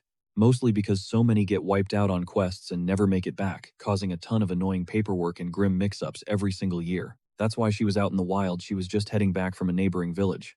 As she broke it all down, she casually asked what he was craving for dinner tonight. Moon's eyes lit up, saying he'd absolutely kill for some fish. But right then, things took a super weird turn. A phantom voice seemed to whisper something bizarrely romantic right at Moon. But it had to be a hallucination because both of them just froze totally clueless about what had just happened. He desperately asked if she heard the whisper or caught any movement in the shadows, but she swore she hadn't seen or sensed a single thing. He shrugged it off, assuming his starving brain was just playing hardcore tricks on him. Since his stomach had been empty for ages, after a brutal trek, they finally dragged themselves into her home village. They pulled up to her place, which was actually a massive guest house owned by the mayor. Moon was completely blown away by the sheer size of the mansion, but she quickly clarified it wasn't her property. She was just crashing there for the time being courtesy of the local chief. Still, a major red flag caught his eye. He grilled her about a super creepy detail he'd noticed. Their entire walk here, the streets were completely dead. Not a single person in the houses. A total ghost town. He asked if the locals weren't terrified of getting robbed blind, considering every single door and window was left wide open, making it insanely easy for any random bandit crew to just waltz right in. She just smiled, saying everyone was a bit tied up at the moment. Then she asked if he'd ever heard of Paintball Lake. He nodded, mentioning he used to visit back in the day and was obsessed with the fresh catch from there. She explained the lake was super close, just a couple of miles out, and the big autumn fishing haul was kicking off. Since the crops totally tanked this season, the whole village was betting everything on that lake, hustling to sell top-tier fish to the local nobles just to keep the lights on and pay their debts. She went on to brag that her husband, who happened to be the beefiest, strongest adventurer in town, was out there heavily guarding and hauling those massive, high-value fish shipments. Basically, the entire population was grinding at Paintball Lake for this crucial mission. So until her guy got back, she was holding down the fort, acting as the town's temporary bouncer. Moon nodded, saying he completely understood the situation, and in his eyes it was a massive burden to shoulder. Suddenly, that chilling sensation crept up on him again, like someone breathing twisted love confessions right into his ear. Right at that second, Urka hollered for him to come inside. Night was falling, and the biting cold was about to settle in fast. Moon just mumbled a quick, yeah, completely clueless about what was even happening. Hallucination or not, he could feel that eerie voice and heavy presence closing in on him, like it was hunting him from miles away. Once they stepped inside the mayor's place, Urka pointed out some fresh clothes on the table. She told him if he wanted to wash off the grime, there was a well waiting for him out back. As for dinner, she promised it'd be hot and ready soon, giving him the perfect window to scrub up. Moon thanked her over and over. Seriously, her insane level of kindness felt way too good to be true. Sitting right there on the table was a simple cup of water. He dabbed the liquid and rubbed it against his bare arm, testing for any deadly poison. Nothing. Pure water. Moon couldn't shake the feeling. Ever since crossing paths with Urka, the vibes had been totally off. A literal ghost town. Her crazy, overpowered magic. Something about this whole setup felt sketchy, even if it technically made sense on paper. His gut screamed that something seriously messed up was brewing in the shadows. Fast forward a bit, and Moon was already wiping his plate clean. He scarfed down another round of fish, showering Urka with praise for cooking up an absolute masterpiece. It was straight up the best meal of his miserable life. He even hyped her up, claiming she'd make absolute wifey material for whoever locked her down. Moon casually dropped that not even his personal maid could whip up fish this fire. Hearing that, Urka instantly perked up. After all, having a personal maid wasn't exactly standard peasant behavior, right? The puzzle pieces snapped together. This guy had to be a full-blown no. Still, he was weird as hell for an aristocrat, considering he was currently rocking a literal trash bag for an outfit. Urka flat out asked if he actually had blue blood running through his veins. Without missing a beat, Moon confirmed it. He owned his highborn status, but followed up by begging for a massive life-or-death favor. Taking a deep breath, Moon finally gave Urka his proper introduction. He asked if the name Campbell rang any bells. You know, just one of the 4 legendary heavy-hitting families ruling the entire empire. He dropped his full name, then name-dropped his dad, Duke Rennell Campbell. Urka's jaw practically hit the floor as she stared wide-eyed at a literal Duke's son standing in her kitchen. Moon spilled everything. A psycho killer was relentlessly hunting him down, and he desperately needed Urka to secure him a horse.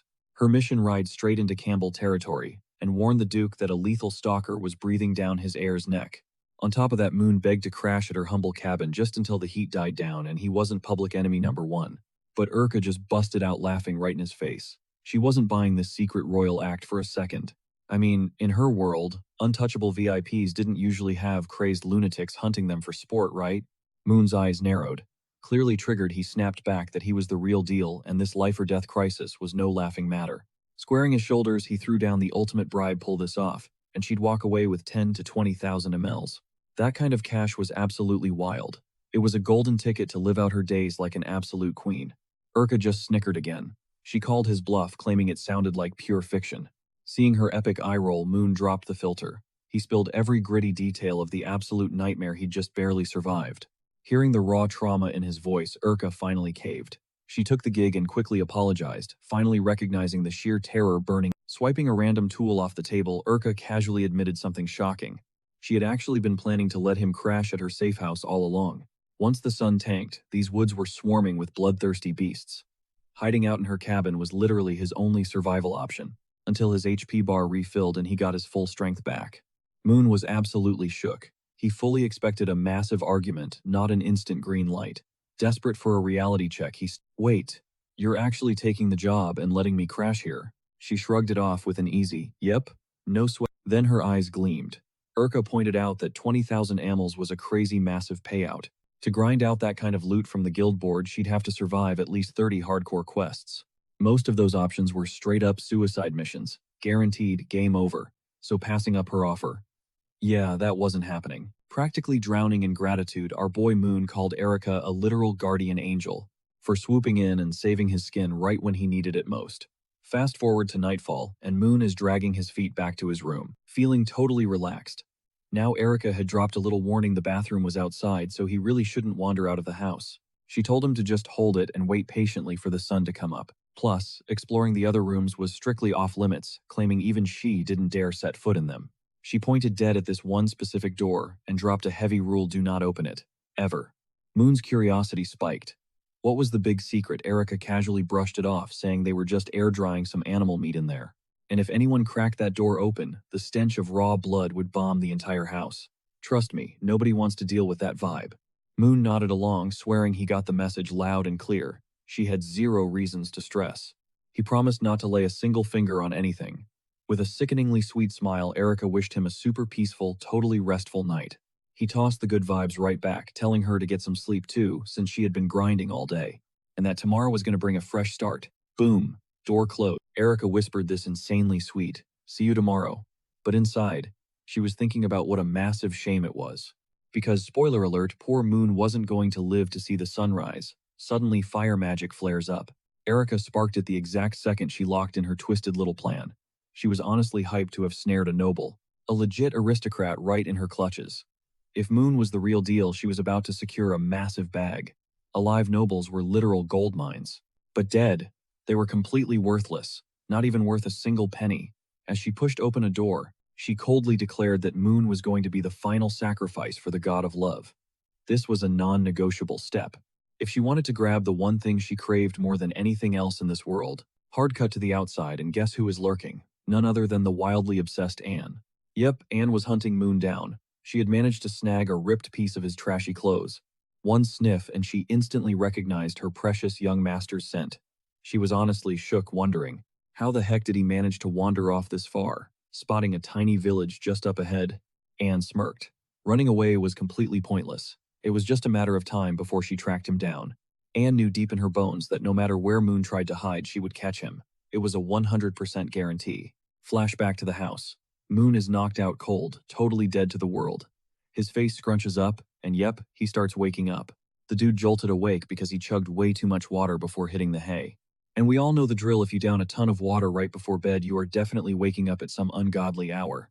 Desperate for a bathroom break, right? So our guy Moon creeps out of his room for that exact emergency.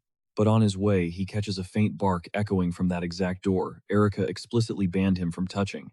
The same sketchy room supposedly hoarding all that raw meat. The whole vibe felt totally off. Honestly, super sus. Like, why would there be a dog locked in a room packed with juicy prime cuts of meat? Make it make sense, right? It was wild. Moon tried to rationalize it, guessing maybe it was just a dog. Some weird exotic breed that just barked like that. But then right behind him, boom. Erica materializes out of nowhere, nearly giving him a full-blown heart attack. She smoothly asked what he was doing roaming around at this crazy hour. Tilting her head, she wondered if something was wrong, or if he needed anything. Still trembling from the jump scare, Moon nervously explained his whole situation. He stuttered out that nature was calling loud and clear. You know, trying to say as politely as possible that he really needed to pee. Erica completely caught his drift, obviously. But Moon, trying to play it cool, casually asked if there happened to be any dogs hanging around the mayor's place, where she was currently living. Erica flashed this dangerously warm smile and smoothly said, yeah, of course. It was her personal pet, a super cute, crazy smart animal. She casually added that her dog was usually super chill, and if it ever started barking or making a fuss, it just meant it was starving. Poor Moon instantly felt a little. Breathing a massive sigh of relief, he told Erica that totally tracked since he literally heard barking. He hyped himself up and asked if he could meet Miss Erica's famous pup, flexing his absolute obsession with dogs. Especially golden retrievers, you know, those massive, majestic good boys with that gorgeous blonde coat. He was totally obsessed with those pups, mostly because they are crazy smart. But Erica completely shut him down. She gave a fake apology, insisting there was zero chance she'd let him see her pet. She claimed her dog was super skittish, so she kept him locked away in that dark, hidden room. Our boy Moon just nodded along, completely buying her sketchy excuse. Brushing it off, he finally headed outside to hit the restroom, feeling pretty chill. Meanwhile, Erica strolled back to her room like nothing was wrong. Just before they split, she dropped a quick reminder for our guy Moon. The outhouse was way out by the old well. She gave him this chilling warning to watch his back, making sure he didn't wander off into the pitch-black night. And guys, brace yourselves for this. Flashing a wicked little smirk, Erica shot Moon the most unhinged, psychopathic glare imaginable. But poor Moon was totally oblivious to the danger right in front of him. That is exactly when the terrifying reality hit us. Erica was cooking up something pure evil. Stepping outside, Moon stumbled upon the so-called bathroom, if you could even call it that. Our dude Moon was gagging, low-key shocked anyone could actually use this dump. The stench was absolutely foul, straight up toxic. It looked like nobody had bothered to scrub that nasty place in centuries. But while he was holding his breath, something crazy caught his eye. Sneaking closer, he realized it was a cracked window peeking right into the room, hiding Miss Erica's. To our guy Moon, that bizarre barking just wasn't adding up. The vibes were way off.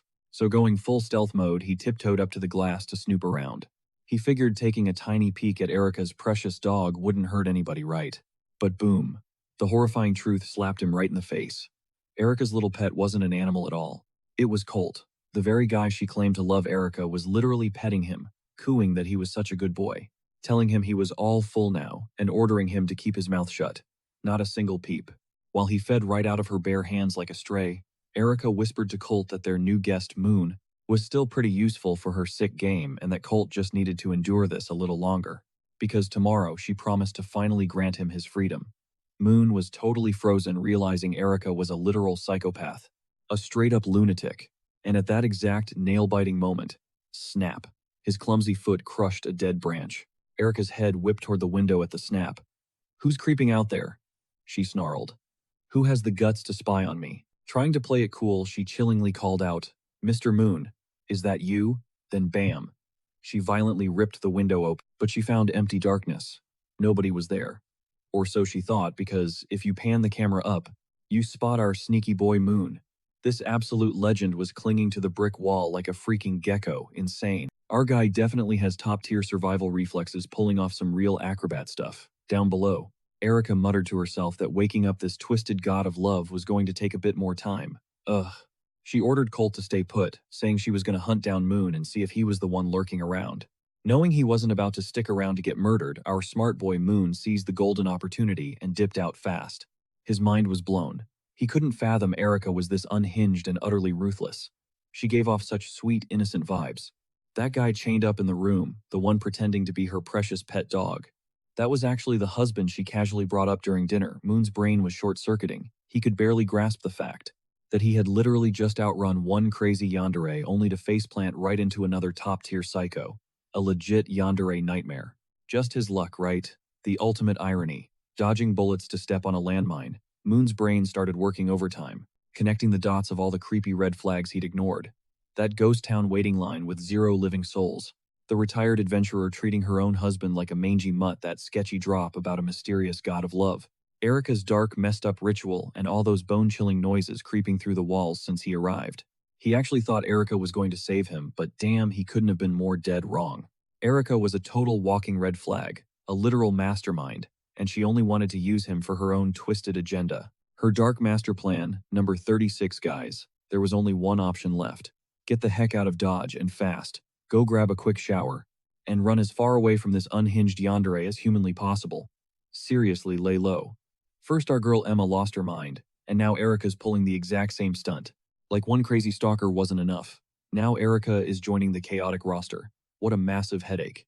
The camera cuts to Erica practically hammering on Moon's bedroom door, but the second she finally swings it open, it's completely dead inside. Total ghost town. Our human boy Moon had already completely dipped, vanishing without a single trace. And guys, she goes absolutely feral, because she desperately needed Moon for this bizarre love god ritual. He was her ultimate sacrifice. In a blind, uncontrollable fit of pure rage, she obliterates the door and shatters the wooden wardrobe to absolute pieces. She just couldn't wrap her head around the fact that Moon actually figured out she was totally playing him for her grand, twisted ritual. Right at that explosive moment, the doorbell rings at the mayor's mansion right where Erica is crashing. Her mind immediately races. Did her little runaway Moon actually come back? The look in Erica's eyes right now, pure unadulterated psycho energy. Yet the second she cracks the front door, her face melts into this sickly sweet, affectionate smile, cooing at Mr. Moon, asking if her naughty little boy took his sweet time coming home. But plot twist, guys, standing on the porch isn't our precious human Moon. It's Anne. The usually terrifying Erica is visibly caught completely off guard. She forces a smile, greeting the one and only Miss Anne in the flesh. Anne coldly replies that it's been quite a minute since they last crossed paths. The cinematic shot then shifts inside, straight into the mayor's plush living room. Erica smoothly hands Anne a steaming cup of tea, who accepts it with eerie politeness.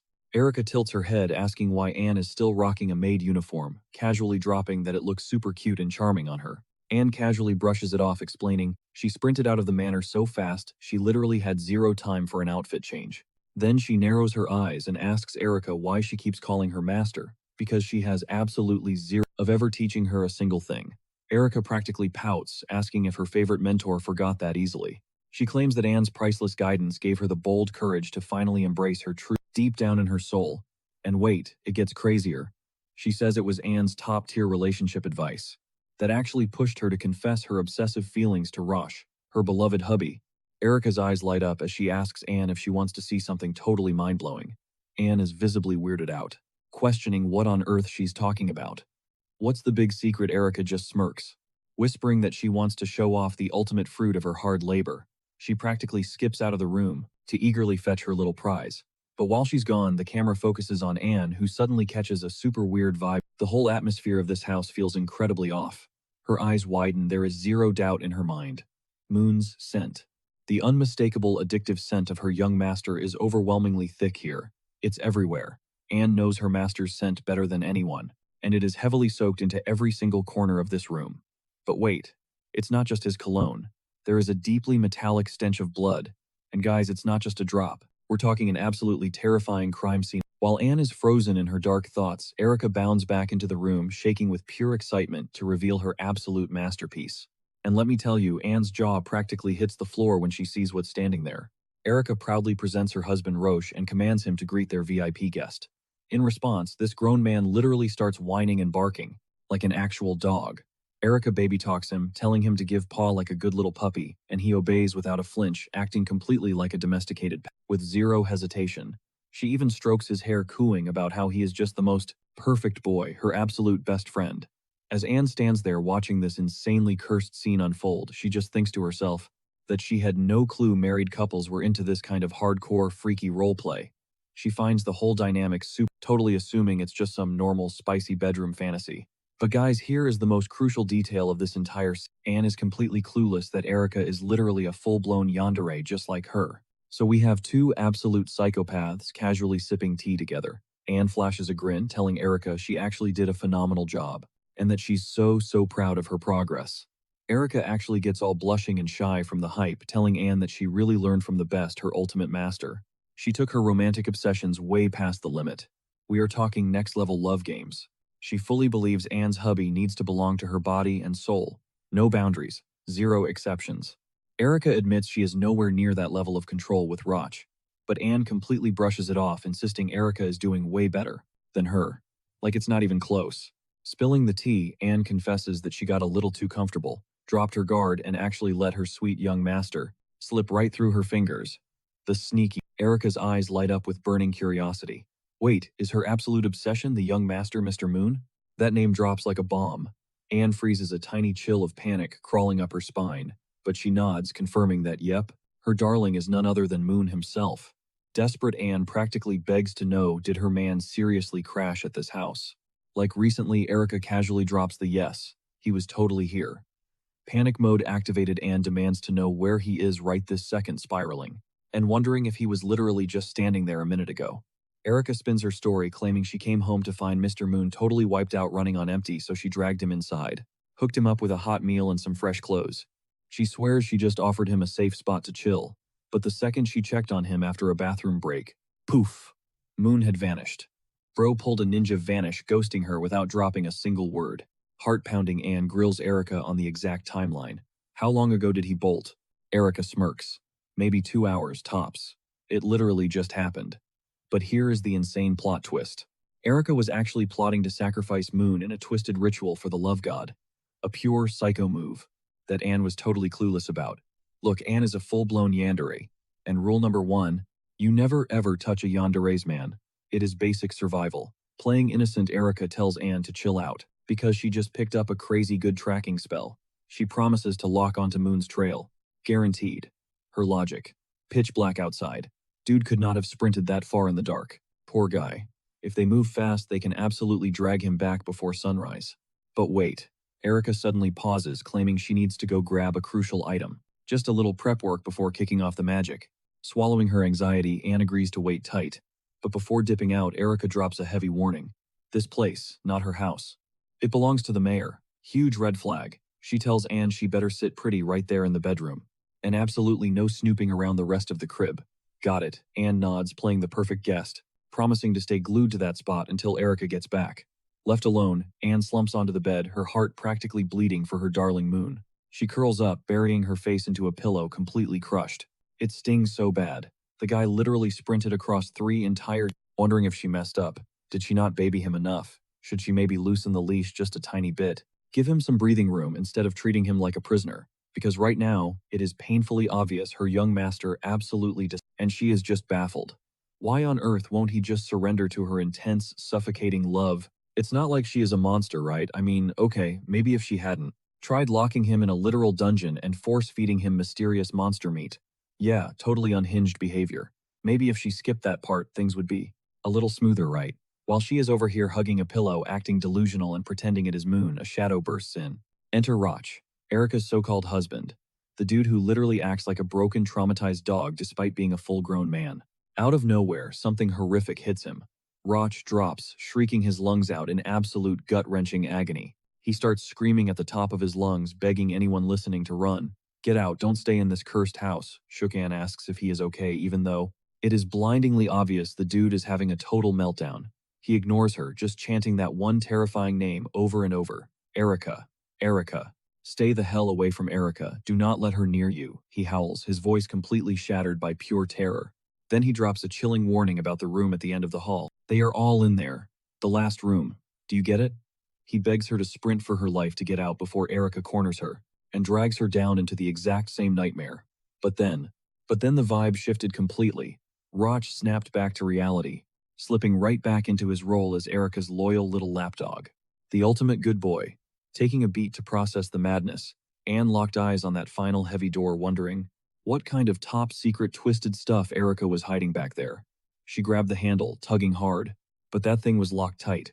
Luckily, our girl Anne packed some serious magical firepower, she chanted. A quick unlocking spell blowing the hinges wide open. Instantly, a thick, suffocating stench of iron and rot slammed into her face, freezing the blood in her veins. Pure nightmare fuel. Inside, the entire village, wiped out. Butchered. Every single local had been brutally hacked to pieces. Their bodies scattered everywhere. And the absolute worst part, Sweet Hante, the girl, Roch, was head over heels for hung nailed to a makeshift an absolute bloodbath. Anne just stood there, completely paralyzed, her jaw practically on the floor, staring at this literal house of horrors. She knew Erica was unhinged, but this level of sheer insanity. Scanning the mangled remains of the innocent villagers, something snapped inside Anne. Her moral compass. Her burning rage kicked into overdrive. I mean, sure, Anne's a bit of a yandere herself, but slaughtering random innocents, that is a hard pass. Even crazy has standards. Suddenly, from the shadows behind her, Erica cooed in a sickly sweet, bone-chilling tone. Oh wow, Teach actually found my dirty little secret, didn't you? Honestly, it doesn't even... What goes down from here? Tilting her head, Erica whispered. We are practically the same, you and I. Right, you totally get all this dark, twisting passion burning inside me, don't you? Flashing a totally deranged, nightmare-inducing grin, Erica dropped the bomb. She did all of this for love. Just pure, unadulterated love. Period. Hearing that, Anne instantly shifted her stance, adrenaline pumping. ready to throw down. She demanded to know if Erika's mind had been poisoned by the dark deity, the god of evil. But Erika, she just threw her head back and cackled like an absolute maniac. She scoffed, waving off the idea this had zero to do with some dark lord. Literally zero. Gripping a bloodstained knife like a total psycho, she sneered, "It was the god of love, Teach, not the evil god, duh. And honestly, the god of love has been so sweet to me. Like insanely sweet. He granted literally every single twisted wish I ever made. So naturally, I eagerly paid back the favor. Whatever he wanted. I gave it to him, no questions asked. Anne wasn't buying it. This so-called power of love felt totally toxic, giving off massive red flags. She grilled Erika, "Okay, so you got this crazy power upgrade, but what is the catch? Tell me right now. Did you slaughter everyone in this village for it?" Flashing a cocky smirk and giggling like a madwoman, Erika shrugged, claiming this whole massacre didn't cost her a single dime. The god of love never ordered the hit. Nope, she butchered them just for the thrill of it. Pure sick fun. This was her true self, completely unmasked. Leaning in, Erika purred, reminding Anne that they were cut from the exact same messed up cloth. Then her eyes went wide. She needed just one final soul to wrap up her little love ritual. And honestly, she thought her beloved teacher would make the perfect sacrifice to seal this demonic deal. Panting heavily, practically shoving that razor-sharp blade in Anne's face, Erika whispered with deadly sweetness, "Teach will gladly do this one tiny favor for the god of love, won't you? You wouldn't say no to me." Staring her down, Anne realized Erika was a total lost cause, way past the point of no return. She was a full-blown psycho, a rabid dog that needed to be put down. So Anne closed the gap. Erika beamed, totally convinced that her favorite teacher was actually going to offer her neck up. She gushed about how incredibly happy she was to be understood. She promised Anne it wouldn't even hurt, swearing she would slice her throat. Lightning fast, like a quick little pinch. Yeah, right. In a blur of motion, Anne whipped out her iron wire, a slick liquid metal spell, and sliced straight through Erika's windpipe. Crimson exploded into the air as Erika's body hit the floor hard. Staring down at her, Anne murmured a cold apology, saying she couldn't just let her keep terrorizing the world. Choking on her own blood, Erika desperately gasped out that she hadn't hurt a single soul. She was just spreading her love, she sobbed, asking what was so wrong with loving this hard, honestly. Butchering people is a pretty trash way to show affection, Anne thought to herself. Anne snaps, ordering Erika to just shut her mouth. 'Cause this twisted obsession she was flexing, that wasn't love. It was a straight-up bloodbath. Choking on her final breaths, Erika gasps, "If this isn't love, then what the hell is it?" Locking eyes with Anne, she spits out that her own teacher was the one who taught her to snatch up whatever she wanted. Way back when Anne practically hyped her up to seize her desires and follow her heart's wildest cravings. And she did exactly that, no cap. Anne turns her back, murmuring a quiet apology before stepping out into the cold air. Outside, she spirals into deep thought about this so-called god of love. Maybe she really did score some divine overpowered buff, but slaughtering innocent people, definitely not the vibe. Reality hits Anne hard. She accidentally ruined Erika by feeding her that toxic advice. Pro tip, guys, never take life coaching from Anne. It's a major red flag. Guilt eats her alive knowing she started this whole mess, but right now, she desperately needs to track down young master Moon. Once he's safe, she swears to give everyone, even Erika, a proper burial. But suddenly, a chilling "I love you" echoes through the dead silence. Anne tenses up instantly, whipping her gaze toward the mayor's estate. The exact spot she just ditched. A thick, sickening stench of iron fills the air. Boom. A massive tidal wave of raw gore erupts from the manor, as a twisted voice screams out its undying devotion to Master Anne. The massive roof of the residence blasts apart like a literal geyser of crimson. Fear paralyzes Anne as it clicks. This grotesque bleeding anomaly is actually the deranged god of love that fully hijacked Erika's soul.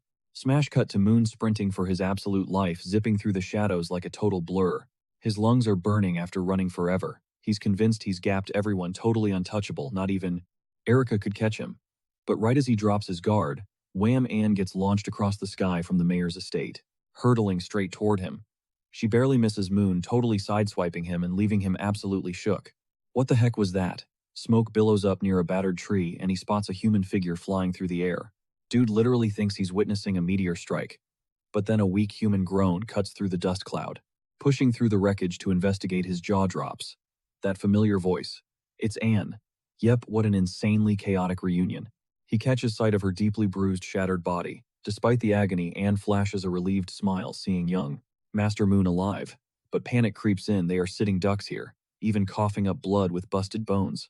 She's just insanely hyped he's safe. Freaking out, Moon drops to his knees demanding answers. Who messed you up this bad? He grabs her shoulder, begging her to stand up. Anne groans, unable to move a muscle. No time for a lore drop, she snaps. They need to bounce like yesterday. She orders Moon to sprint while she tanks this nightmare for as long as she physically can. Moon just stares at her like she's lost it. Wait, run away from what exactly? Then the horror steps into the moonlight. This unholy towering meat mech built from Erica and the butchered villagers gurgles out, "Where is teacher? Where is my Anne? Where is she?" Moon freezes, utterly glitching out at the sight. Anne. What the actual hell is that titan? The camera pans up to reveal the boss-level monstrosity Erica fused with a mountain of corpses. It locks onto them, begging them to embrace her toxic love. And she doesn't just want a hug, she wants them to literally melt into her flesh and become one giant fleshy abomination. Moon is utterly disgusted. Merge with a sludge monster. Hard pass. Are you freaking kidding me? What even is this freak? That's when Erica's gory eyes finally snap onto Moon. A massive bloody appendage points dead at him. As she shrieks, "I love you so much too," instantly summoning razor-sharp blood spears aiming right for his head. Reality smacks Moon that psychotic beast is actually Erica. Before he can even react, Anne tackles him, shoving him out of the drop zone. A colossal deafening blood blast completely nukes the spot they were just standing on. Anne saved his life. But taking the brunt of the hit, her legs are absolutely shredded, rendering her totally immobile. They both crash violently into the dirt, worsening her horrific injuries, while Moon is seriously kicking himself right now. He takes one look at Anne's battered state and instantly tells her to lean all her weight on him. Her leg is completely shredded, but stubborn as always. Anne brushes it off, claiming she's totally fine. Flashing him a weak, strained smile, she begs Moon to run for his life. She tries to play it cool, promising she can totally solo Erica and telling him not to panic. She swears that the second she finishes wiping the floor with this psycho, she'll catch up with him. But cue the boss music, Erica suddenly crashes the party. The ground literally shatters beneath her feet as she bulldozes her way toward them. While they're busy talking, this yandere is already charging up a massive blood spell designed to nuke everyone in the blast zone. With a twisted grin, she whispers that it's the perfect time for them to feel her pure love before unleashing a terrifying wave of crimson energy. The lethal attack barrels right at them. Without missing a beat, Anne summons her liquid metal magic to tank the hit. She shapes the metal into massive blades, but Moon isn't about to let her take the fall. He pushes his Shadow Step ability to a blinding 200. Moving at absolutely insane speeds, he scoops her right off her feet, snatching her out of the blast radius just in the nick of time. Talk about the perfect way to return a favor, right? Cut to an epic shot of Moon sprinting like a madman carrying Anne bridal style, while Erica literally obliterates the entire landscape behind them. Anne is completely stunned, demanding to know why the heck he just risked his life for her. Moon just smirks and tells her she's a terrible liar. He calls her bluff, pointing out that if she could actually solo this crazy chick, she would have ended her instantly without hesitating. Moon is no fool. He knows Anne doesn't have the juice to beat her right now, making a tactical retreat their only option. He drops some heavy truth on her, saying that whatever bad blood they had back in Antares or Tours, it doesn't mean a thing right now. At the end of the day, she's still family, and there is absolutely no way he's letting anyone else lay a finger on her. Flexing a bit, Moon casually mentions that running away is basically his superpower. He cranks his shadow step to the absolute max. He's moving like an absolute blur. Even with Erica throwing literal tantrums of destruction, he parkours flawlessly through the chaos, dodging every single attack. He finally manages to put some actual breathing room between them and the crazy blood mage. But the toll is brutal. Moon is gasping for air, his mana tank running dangerously close to zero from the crazy energy drain. Add carrying dead weight to the mix, and the guy is running on fumes. Seeing the sheer guilt on Anne's face, he flashes a reassuring smile, promising her they're almost home free. Yeah, right. Their head start meant absolutely nothing. Erica is already right on their tails, radiating pure, unadulterated rage. In her twisted mind, she genuinely can't fathom why they keep dodging the toxic love she's trying to force-feed them. Realizing they are cornered, Moon screams at Anne to take a deep breath, before she can even process his crazy plan. He literally throws them both off a cliff into a raging river. He makes the jump a split second before Erica's creepy blood claws can snatch them up. While free-falling Moon's galaxy brain makes a massive gamble, Erica's blood magic should logically dilute and fall apart once it hits the water. His 200 IQ play pays off beautifully. The second Erica tries to grab them beneath the surface, her gross blood hands instantly melt away in the current. The madman actually did it. They are completely untouchable as long as they stay submerged. But hold up. Moon glances over and spots a totally unexpected glitch. Anne is violently thrashing, rapidly running out of oxygen. Moon is absolutely baffled. How is this overpowered warrior girl struggling with something as basic as holding her breath, realizing he's the only one with iron lungs? Moon knows exactly what he has to do. It's an incredibly cliché move, but honestly, it's literally do or die right now. He closes the distance and presses his lips against hers directly, sharing his remaining air to keep her alive. Meanwhile, up on dry land, Erica is losing her absolute mind seeing her targets vanish into the depths. Simmering with pure frustration, she just can't wrap her head around it. Why on earth are they running away from her beautiful, purely psychotic love? Hitting peak yandere mode, she lets out a totally unhinged, "Why won't you just accept my love?" The sheer sonic boom of her tantrum literally atomizes the environment, snapping giant trees like twigs and shattering solid boulders. Catching her breath, Erica rationalizes that she only needs one last sacrifice to finally trigger the ultimate god of love ritual. Sure, this final blood offering might cause her some serious physical backlash, but staring with dead, soulless eyes, she completely commits to the madness. She decides Moon and Anne can take a back seat for now, because once she tracks down her final victim, she'll ascend into a literal deity, gaining the power to brainwash the entire planet into forcefully accepting her toxic affection. And yes, that absolutely includes you guys sitting behind the screen. Seriously, she is ready to crawl straight out of this YouTube video and knock on your front door. Flash forward a bit and our duo finally manages to drag themselves into a hidden cave. Safe for the moment, Moon immediately gets to work patching up her nasty injuries. Since Anne is a total yandere who's head over heels for him, his hand brushing against her injured leg sends her into a full-blown blushing panic. Moon assures her the cuts look pretty shallow, but he's not taking any chances. He insists that the second they make it back to civilization, they need to track down a proper doctor. Still trapped in this vulnerable moment, Anne mutters that there's just one thing she doesn't get.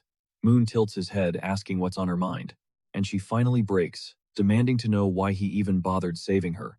Flashbacks of her twisted actions flood her mind, how she locked him in a cage, desperately trying to hoard him all to herself. Her voice cracks as she admits he has every right to absolutely despise her, for the living nightmare she put him through. After all, when things went south, he could have easily just ditched her. In the dirt, Moon just looks at her softly, asking if it seriously took her this long to realize she messed up. Swallowing her pride, Anne owns up to her toxic behavior. She confesses that way back, when she was out hunting for that specific fish for him at Pinball Lake, she actually ran into Erica for the very first time. And here's the kicker. She reveals that Erica only pledged herself to that dark god because of the twisted advice she gave her. Yep, Anne basically gave Erica a masterclass on all the obsessive crazy things she was doing to Moon. Which means, this entire psychotic villain arc is 100% Anne's fault. Looking absolutely crushed, she whispers that her insane choices nearly got him killed. And to make matters worse, there's a whole trail of... But instead of pulling away, Moon gently grabbed Anne's hands. He told her that yeah, the stuff she pulled was absolutely toxic, but owning up to those red flags was a massive step. It meant she could actually fix things. He looked right at her, insisting she wasn't some kind of monster, but genuinely a good person deep down. The only issue? Her twisted way of showing affection. Because at the end of the day, she never actually wanted to break him. She just wanted to love him. Moon even flashed her this incredibly warm, soft smile, telling her to keep her chin up. They both survived. They were still breathing. And since she finally dropped her guard and confessed her mistakes, this was her chance to glow up and be better. He even casually dropped a joke saying she didn't need to go full yandere on him next time. Predictably, Anne's heart completely melted. Her mind was racing, absolutely starstruck by how ridiculously forgiving our main guy was. Meanwhile, our clueless MC was mentally patting himself on the back, convinced he had just successfully cured her crazy possessive streak. He honestly thought this little pep talk would keep her chill and completely under control from now on. But plot twist. Totally wrecking his expectations, Anne literally pounced on Moon, planting a desperate kiss right on his lips. She wrapped her arms around him tight, whispering how impossibly sweet and pure he was. Still the exact same boy she confessed she was totally out of line for thinking he had completely changed, and treating him like a project to mold. Forcing him to bend to her absolute will, that was her biggest fail. She swore she would never cross that line again. Fired up, Anne suddenly pushed herself up loudly, declaring she was back at 100% energy and ready to absolutely wreck Erica. But reality hit her like a truck. A blinding shot. Moon warned her that she was bleeding out fast and running dangerously low on energy, telling her to drop the tough act before she completely crashed. Anne gave a faint nod, admitting her tank was totally empty. She gritted her teeth, wishing she had enough raw power right then to absolutely wreck Erica. Switching gears, Moon stepped up to scout the cave's perimeter, needing to make dead sure Erica hadn't tracked them down. Buying them a crucial second to catch their breath, Moon slipped outside, scanning the dead silence and finding zero movement lurking in the shadows, confirming they were completely out of the danger zone. On the trek back, Moon locked eyes with Anne, demanding answers about her wild claim that Erica was actually some cultist serving a twisted dark deity. Anne nodded, backing it up. Erica's setup mirrored her own, but there was one massive game-changing difference. The raw power surging through true chosen ones stemmed from a sacred blessing, straight from a higher power. Anne literally only had her insane abilities because a god specifically wanted her to be born with them. Erica, on the flip side, was a loyal lackey bowing to a malevolent entity, one that actively ropes humans into shady demonic pacts. Sure, signing that dark contract grants you absolutely god-tier strength, but the ultimate cost is brutal. Yet the way Erica just flexed that mind-blowing, devastating energy didn't seem to belong to just some basic entry-level minion of a dark god.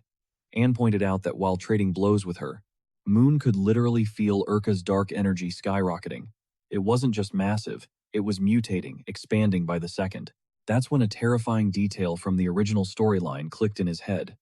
The ultimate downfall of humanity was triggered by 3 apocalyptic beasts. Forged by an absolutely twisted god, these walking nightmares had practically wiped the human race off the map. A cold sweat dropped down Moon's face as the horrifying truth hit him. Urka was destined to become one of those exact world-ending titans, and she would slaughter millions. He replayed the moment Urka totally lost her grip on reality. Right as she went berserk, she kept screaming about needing a sacrifice. She obsessed over finding the very last soul needed to complete her twisted ritual. Breaking the tense silence, Anne asked what he was plotting. She pressed him, desperately needing to know if he actually had a game plan to survive this. Moon just gave a dead serious nod. He laid out his darkest theory. If his gut was right, Urka had brutally butchered the entire village just to fuel her evolution into a giant, unstoppable monster. Moon realized the sick truth. The evil god, its ultimate endgame, obliterate every living human, feeding on the absolute chaos to become totally invincible. But to cross that finish line, Urka made it painfully obvious she was still hunting down one final crucial victim. There was no backing out now. Moon and Anne had to rush straight into the jaws of death at the city of Pararant and stop her before